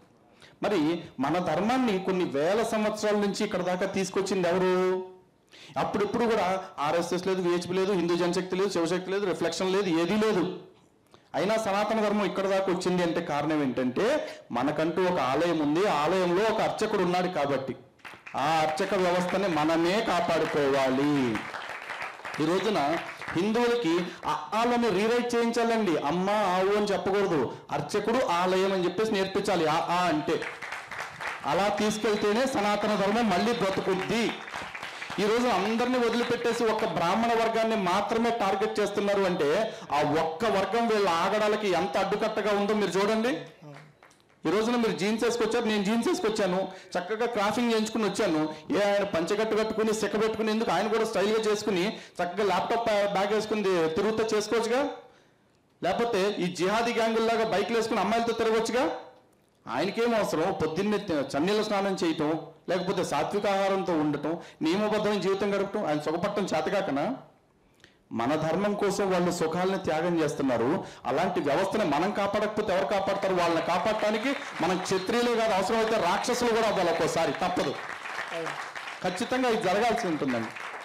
అండ్ ఇంకోటి ఏదో అడిగారు మీరు క్వశ్చన్, ఇంకోటి మనుధర్మ శాస్త్రం గురించి టాపిక్. సీరియస్లీ ఇది మనం మాట్లాడుకోవాలండి. ఎందుకంటే మనుధర్మ శాస్త్రమే కాదు, ప్రతి దానిలో కూడా మనం చూసే యాంగిల్ని బట్టే ఉంటుందండి. మనం చూసే కోణాన్ని బట్టే మనం చెప్పేది కూడా ఉంటుంది.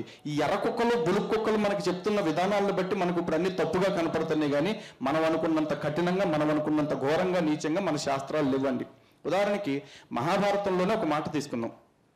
ధర్మరాజు భీష్ముడు అంపశయ్య మీద ఉన్నప్పుడు వచ్చేసి, తాతగారు ఇప్పుడు నాకు కొన్ని ధర్మసూత్రాలు మీరు చెప్పండి, అసలు రాజు అనేవాడు ఎట్లా ఉండాలి అని చెప్పేసి అడిగాడు. ఆయన రాజు అనేవాడు ఎట్లా ఉండాలో చెప్పే క్రమంలో ఇదిగో బ్రాహ్మణుడు శూద్రుడి ఇంట భోజనం చేస్తే అశుద్ధం తిన్నట్టే అని చెప్పేసి చెప్పాడు భీష్ముడు. మరి శూద్రులు అవమానించడం కాదా? అవమానించడం కాదా? ఒకసారి చెప్పండి. అవమానించడం అనేవాళ్ళు చేయొద్దండి కదా. కానీ అక్కడ రాజుకు చెప్పే ధర్మాల్లో బ్రాహ్మణుడు తిండి గురించి ఎందుకు వచ్చింది టాపిక్? ఎందుకు వచ్చింది అంటే, పూర్వం బ్రాహ్మణులని పోషించటం అనేది రాజు బాధ్యత. బ్రాహ్మణులు ఇప్పట్లాగా సంభావనల మీద బ్రతికే పరిస్థితి లేదు. ఎందుకంటే రాజాస్థానంలో లేకపోతే రాజుల యొక్క సపోర్ట్ తోటి సంతోషంగా ఉండేవాళ్ళు. వాళ్ళు ఊర్లో వచ్చిన వాళ్ళందరికీ కూడా వాళ్ళకి తెలిసిన శాస్త్రం ఆధారంగా వాతావరణం ఎప్పుడు మారుతుంది, విత్తనాలు ఎప్పుడు వేసుకోవాలి, కోతకు ఎప్పుడు తీసుకోవాలి, లేకపోతే నీ ఇంట్లో క్రతువులు ఏమన్నా పెట్టుకోవాలంటే ఎప్పుడు పెట్టుకోవాలి, ఇవన్నీ జ్యోతిష శాస్త్రం ఆధారంగా కాలాన్ని గుణించి చెప్పేవాళ్ళు. దానికి వాళ్ళు ఏ సంభావన తీసుకునేవాళ్ళు కాదు. వాళ్ళని పోషించాల్సిన బాధ్యత రాజుది కాబట్టి రాజు ఆ డ్యూటీ సక్రమంగా చేస్తే వీళ్ళు అర్చకులు పురోహితులు ఎవరైతే ఉంటారో వాళ్ళు వాళ్ళ డ్యూటీ సక్రమంగా చేస్తారు. కానీ ఎప్పుడైతే పురోహితుడు రాజు దగ్గర నుంచి వచ్చేవి రాకపోతే శూద్రుడి దగ్గర ఏమైనా నీకు జాతకం చెప్పాక నాకు 10 రూపాయలు ఇవ్వు అంటాడేమో. శూద్రుడు అంటే ఎవరు? సమాజ నిర్మాణానికి దోహదం చేస్తున్న శ్రామికుడు. ఒక శ్రామికుడి దగ్గర నువ్వు తింటున్నావు అంటే నువ్వు అశుద్ధం తిన్నవాడితో సమానము అని చెప్పేసి బ్రాహ్మణుడికి కండిషన్ పెట్టారు. అక్కడ శూద్రుడిని అవమానించలా. కానీ మనకు చెప్పే కుక్కలందరూ మనకేం చెప్తారు? అదిగో శూద్రుడి ఇంట్లో అన్నం తింటే పెంట తిన్నట్టంట అని చెప్పేసి. శూద్రుడి ఇంట్లో అన్నం తింటే కాదు, శూద్రుడి సొమ్ము తింటే. శూద్రుడు సొమ్ము తినే పరిస్థితి అర్చకుడికి రాకుండా చూడాల్సింది ఎవరు? రాజు. కాబట్టి రాజధర్మాల్లో రాజుకు చెప్పారు, నువ్వు బ్రాహ్మణుల్ని బాగా చూసుకోరా బాబు, వ్యవస్థలన్నీ సవ్యంగా సాగుతాయి అని చెప్పేసి. మనం ఇది చెప్పరు, ఇదంతా చెప్పరు మనకి, ఆ ఒక్కలైన చెప్పేస్తారు. ఇలాగే ప్రతి శాస్త్రము, మనుధర్మశాస్త్రం ఇందాక అన్నారు, మనుధర్మశాస్త్రం ఆ యుగానికి సంబంధించిందని. ఆ యుగానికి సంబంధించిందైనా సరే ఇప్పటికీ కూడా మనకి ఆచరణీయం కాకపోవచ్చు, కానీ ఖచ్చితంగా ఆదరణీయమే.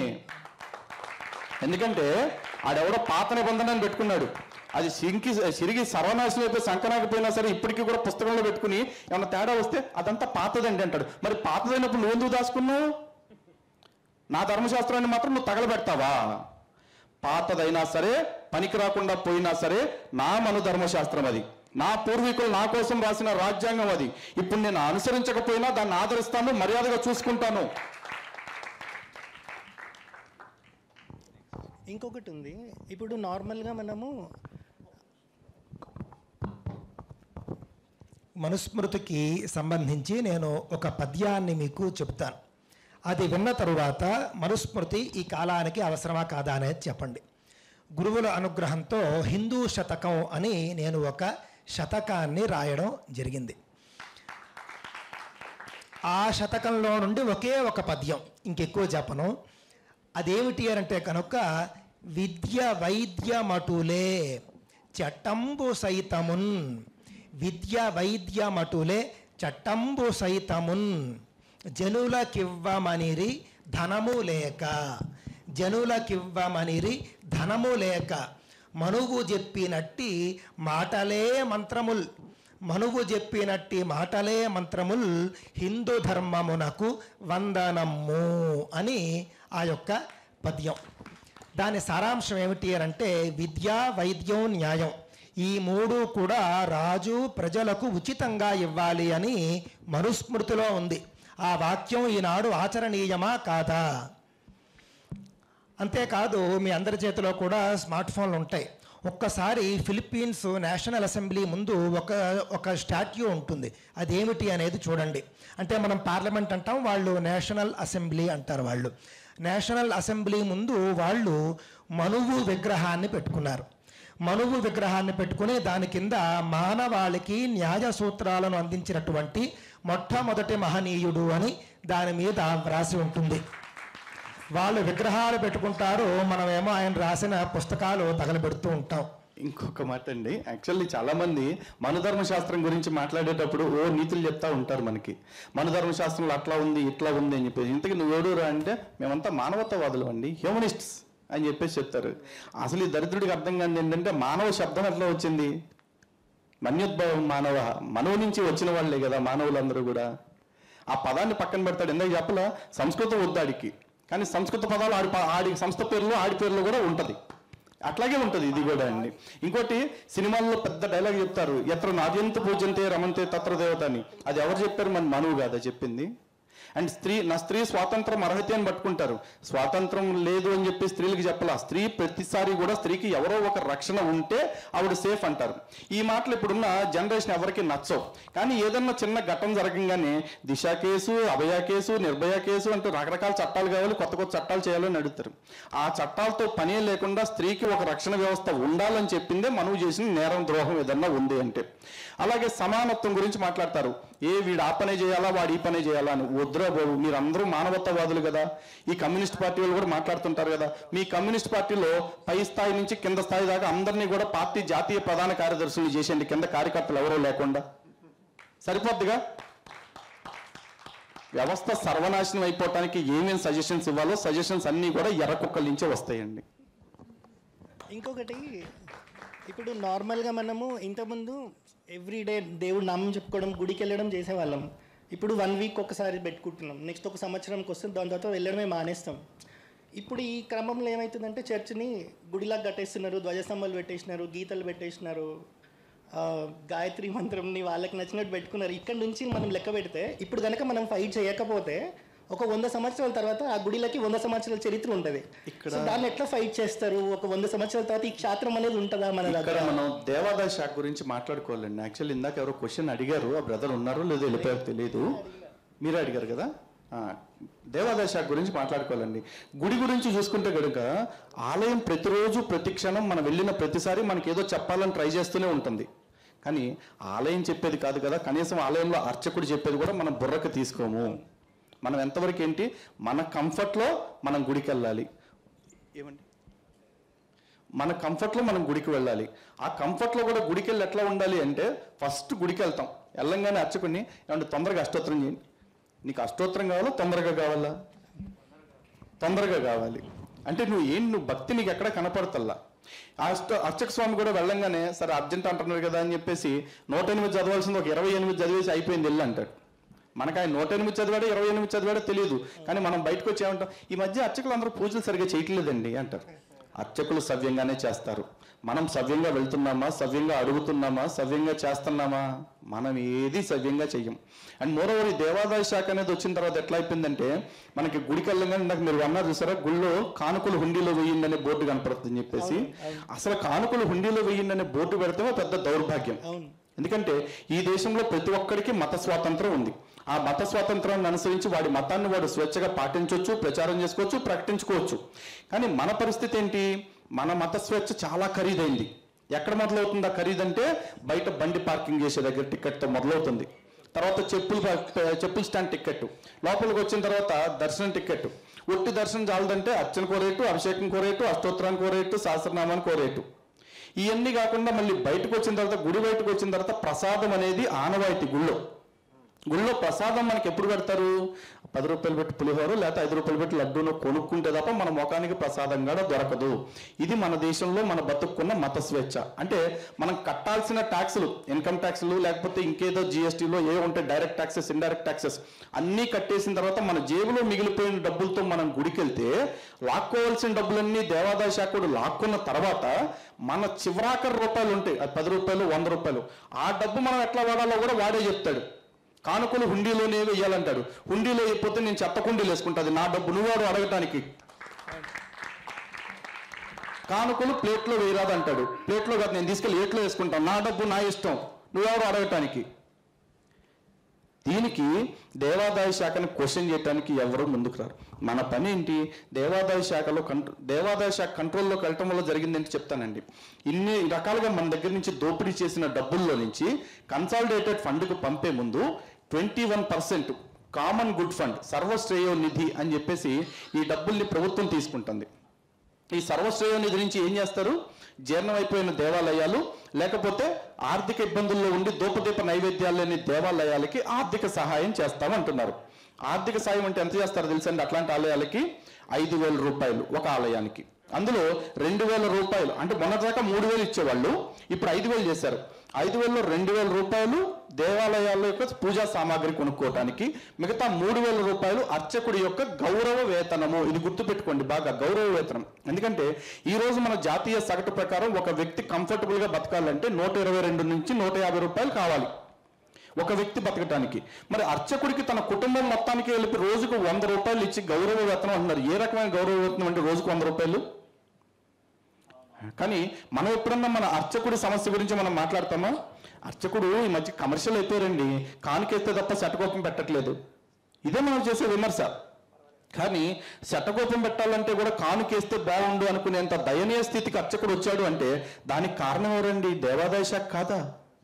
ఈ 21% అయిపోయిందా? లేదు. మళ్ళీ 5% ఎండోమెంట్ అడ్మినిస్ట్రేషన్ ఫండ్, ఇంకో 3.5% అర్చక వెల్ఫేర్ ఫండ్ అని చెప్పేసి ప్రభుత్వాలు తీసుకుంటున్నాయి. మొత్తం 29.5%. అంటే మనం వేసే 100 రూపాయల్లో 29.5 రూపాయలు ప్రభుత్వాలు తీసుకుంటున్నాయి. ఇది జీర్ణమైపోయిన దేవాలయాలకి నిర్వహణ కోసము, అర్చకుల సంక్షేమం కోసం. అలాంటప్పుడు మరి మిగతా 70 రూపాయలు 50 పైసలు అకౌంట్లో సేఫ్గా ఉండాలిగా. ఇప్పటిదాకా వచ్చి దేవాదాయ శాఖ ఏర్పడిన నాటి నుంచి ఇప్పటిదాకా ఒక్కసారి స్టాండ్ అలోన్ స్టేట్మెంట్ ఒకసారి రిలీజ్ చేయమని చెప్పండి. ఆదాయానికి సంబంధించి రిలీజ్ చేస్తే దేవాదాయ శాఖ అకౌంట్లో ఉండే డబ్బులు పెద్ద సున్నా. అరే నువ్వు గుడి బాగు చేయడానికి, గుడి నిర్వహణకి 21 రూపాయలు తీసుకుని, అర్చకుడి కోసం 3.5 రూపాయలు తీసుకుని, నీ అధికారులు నువ్వు పెట్టిన అధికారుల కోసం 5 రూపాయలు తీసుకుని, మరి మిగతా 70 రూపాయలు ఏం చేస్తున్నావు? పప్పు బెల్లాలు కింద పంచుతున్నారు. కరోనా టైంలో చూస్తే 7,000 మంది ఇమాములకి 5,000 రూపాయలు ఇచ్చారు. 29,700 మంది పాస్టర్లకి 5,000 రూపాయలు ఇచ్చారు. వీళ్ళిద్దరూ మైనారిటీలు అండి, గుర్తుపెట్టుకోవాలి ఇక్కడ మీరు. అదే అర్చకులకి ఎంతమందికి ఇచ్చారు తెలుసా? 31,000 మందికి. అంటే ఈ దేశంలో 80% ఉన్న హిందువులకు సంబంధించిన అర్చకులు 31,000 మంది. ఈ రాష్ట్రంలో కేవలం 2.5% ఉన్న క్రైస్తవులకు సంబంధించిన మత పెద్దలు 29,700 మంది. మరి 14% ఉన్న వాళ్ళకేమో 7,000 మంది. ఏమైపోతున్నాయి మన డబ్బులు? ఇంకా లెక్కలు అడగాల మనకి. దోపిడీకి గురవుతున్నాం మనం. అండ్ ఇంకోటి, ఆంధ్రప్రదేశ్లో అయితే మరీ విచిత్రమైన పరిస్థితి. ఎందుకంటే ఆంధ్రప్రదేశ్లో ఈ రోజున జగనన్న విద్యా దీవెన, జగనన్న చేయూత, వైఎస్ఆర్ వాహన మిత్ర ఇట్లాంటి పథకాలు ఉన్నాయి. ప్రతి పథకానికి కూడా అఫీషియల్గా పథకం పేరు పెట్టి జీవోల ద్వారా ఎండోమెంట్, ఈ కన్సాలిడేటెడ్ ఫండ్లో నుంచి 50 కోట్ల రూపాయలు తీసుకున్నారండి. ఎండోమెంట్ నుంచి 50 కోట్ల రూపాయలు తీసుకున్నారు. ఎండోమెంట్ డబ్బులు మీరెవరు తీసుకోవటానికి? ఇప్పుడు సార్ తీసుకున్నప్పుడు మీ అబ్బా కొడుకుల పేర్లు పెట్టకూడదు. శ్రీ వెంకటేశ్వర వాహన మిత్ర, శ్రీ సరస్వతి విద్యా దీవెన ఇవి పెట్టాలి. మరి అయ్యేందుకు పెట్టలా? మేమంటే లెక్కలేదా? మా ధర్మం అంటే లెక్కలేదా? మా దేవుళ్ళు అంటే లెక్కలేదా? ఏది కాదు, మనలో అడిగేవాళ్ళు లేడు, అంతే.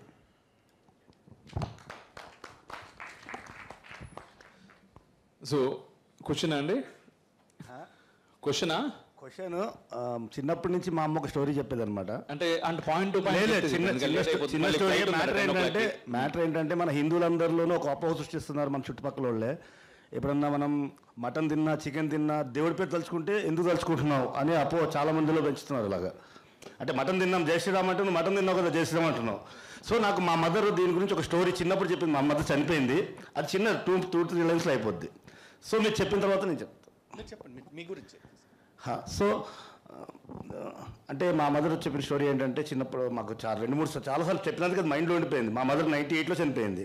కానీ ఆ స్టోరీ ఇప్పటికీ నాకుంది. చాలామందికి ఎప్పుడైతే మటన్ తిన్నావా దేవుడి పేరు తలుచుకోవడం నేను చెప్తూ వస్తుంటాను అనమాట. ఒక వ్యాపారి ఉంటాడండి, ఎప్పుడు దేవుడిని తలుచుకోవడానికి టైం సరిపోదు అనమాట తనకి. ఎప్పుడన్నా దేవుడి పేరు తలుచుకుందామంటే తన టైం సరిపోదు, కానీ పట్టించుకోడు, తన వ్యాపారంలోనే ఉంటాడు. అలా వెళ్తూ ఒక చెప్తారు కదా అంటే మనకు భజనలు అవి చేస్తుంటారు కదా, అతను దేవుడి పేరు ఇలా తలుచుకోవాలి ప్రజలు చెప్తుంటే అతని దగ్గరికి వెళ్ళి ఆ భజన అంతా అయిపోయిన తర్వాత అడుగుతాడు, సార్ నాకు టైం దొరకట్లేదండి దేవుడి పేరు తలుచుకోవడానికి. అంటే టైం దొరకట్లేదంటే ఏం చేస్తావా? నాకు ఇలా సో వ్యాపారం ఉంది, రాత్రి పడుకున్నప్పుడు అదే తప్పుడున్నా ఎక్కడున్నా అదే తప్పని, నాకు టైం లేదని అంటాడు. సరే మీరు స్నానం చేసేటప్పుడు ఏం చేస్తారండి అంటే, స్నానం చేసేటప్పుడు కూడా డోర్ మీద రాస్తుంటానండి ఏదో ఒకటి లెక్కలో, కానీ నాకు ఆ టైంలో దేవుడు రాదంటాడు. సరే నువ్వు లెటర్కి వెళ్ళినప్పుడు ఏం చేస్తావని అడుగుతాడు ఆయన. అప్పుడు ఏం రావండాల్సింది, అప్పుడు తలుచుకో అంటాడు. అప్పుడు తలుచుకున్నప్పుడు సరే ఆయన చెప్తున్నాడు కదా అని వీడు మన శ్రీరామ అనుకుంటూ తలుచుకుంటున్నాడు. అప్పుడే ఆ పక్క నుంచి హనుమంతులు వారు వెళ్తున్నారంట. వెళ్తూ వెళ్తూ వీడు ఇక్కడ కూర్చుని దేవుడి పేరు తలుచుకుంటాడని ఈపు మీద గట్టిగా ఒకటి కొడతాడనమాట. కొడతాడు, అయిపోతుంది. తర్వాత హనుమంతుల వారు శ్రీరాముడు సేవకి వెళ్ళినప్పుడు అక్కడ సీతమ్మ వారు వెనకాల ఆకుతో పసరు రాస్తూ ఉంటుందంట రాముడు వెనకాల. అది అంటే ఎవరో భక్తుడు నా భక్తుడిని కొట్టారు ఎవరో అని రాముడు చెప్పడం, ఇది అంతరార్థం అండి. అంటే రాముడిని సర్వకాల సర్వావస్థలందు ఎప్పుడన్నా తలుచుకోవచ్చు అని మా అమ్మ చెప్పింది.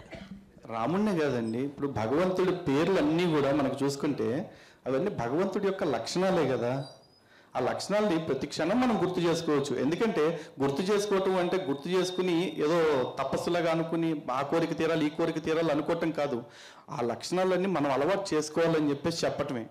దానిలో భగవంతుడి పేరు తలుచుకోవడానికి సమయం సందర్భం అంటే మటన్ తిన్నావు కాబట్టి తలుచుకోవద్దు, చికెన్ తిన్నావు కాబట్టి తలుచుకోవద్దు లాంటి విషయాలు భగవద్గీతలో స్వామి చెప్తున్నారు కదండి. అవన్నీ కూడా ఆహారపు అలవాట్లు. అందులో సాత్వికము, తామసికము, రాజసికము అని చెప్పేసి ఉంటాయి. ఈ రాజసిక ఆహారం నిషిద్ధం అని చెప్పేసి చెప్పలేదు కదా. కొంతమంది అది తింటారు, ఇంకొంతమంది సాత్విక ఆహారం తింటారు. కాబట్టి రాజసిక ఆహారం, తామసిక ఆహారం తినేవాళ్ళు భగవంతుడి పేరు తలుచుకోవద్దని చెప్పేసి మనకి ఎక్కడ ఫోర్బిట్ చేయలేదు కదా. అసలు అదే అట్లేం లేదు. అసలు సర్వకాల భగవంతుడికి శ్రవణం, కీర్తనం, విష్ణోహ స్మరణం, పాదసేవనం, అర్చనం, వందనం, దాస్యం, సఖ్యం, ఆత్మ నివేదనం. ఎవరి భక్తి స్థాయిని బట్టి వాళ్ళకు ఉంటుంది. ఒకడు బాగా తన్మయత్వంతో లీనమైపోయినాడు, తనకు తాను ఆత్మ నివేదన చేసుకుంటాడు. ఏమీ చేయలేని పామరుడు, అది పలకటం కూడా చేతగాని వాడు కనీసం ఎవరన్నా పలుకుతుంటే విన్నా కూడా వాడికి పుణ్యం వస్తుంది. సనాతన ధర్మం అంత ఫ్లెక్సిబుల్ భగవంతుడి విషయంలో. జై శ్రీరామ్.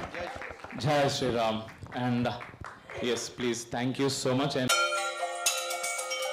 శత్రుమూకల చెర నుండి దేశ రక్షణ నీ ధ్యేయమైతే నీ అవసరం ఇక్కడుంది. Please do subscribe, like and share. దద్దరిల్లేలా పక్కనున్న గంట కూడా కొట్టుర్రి.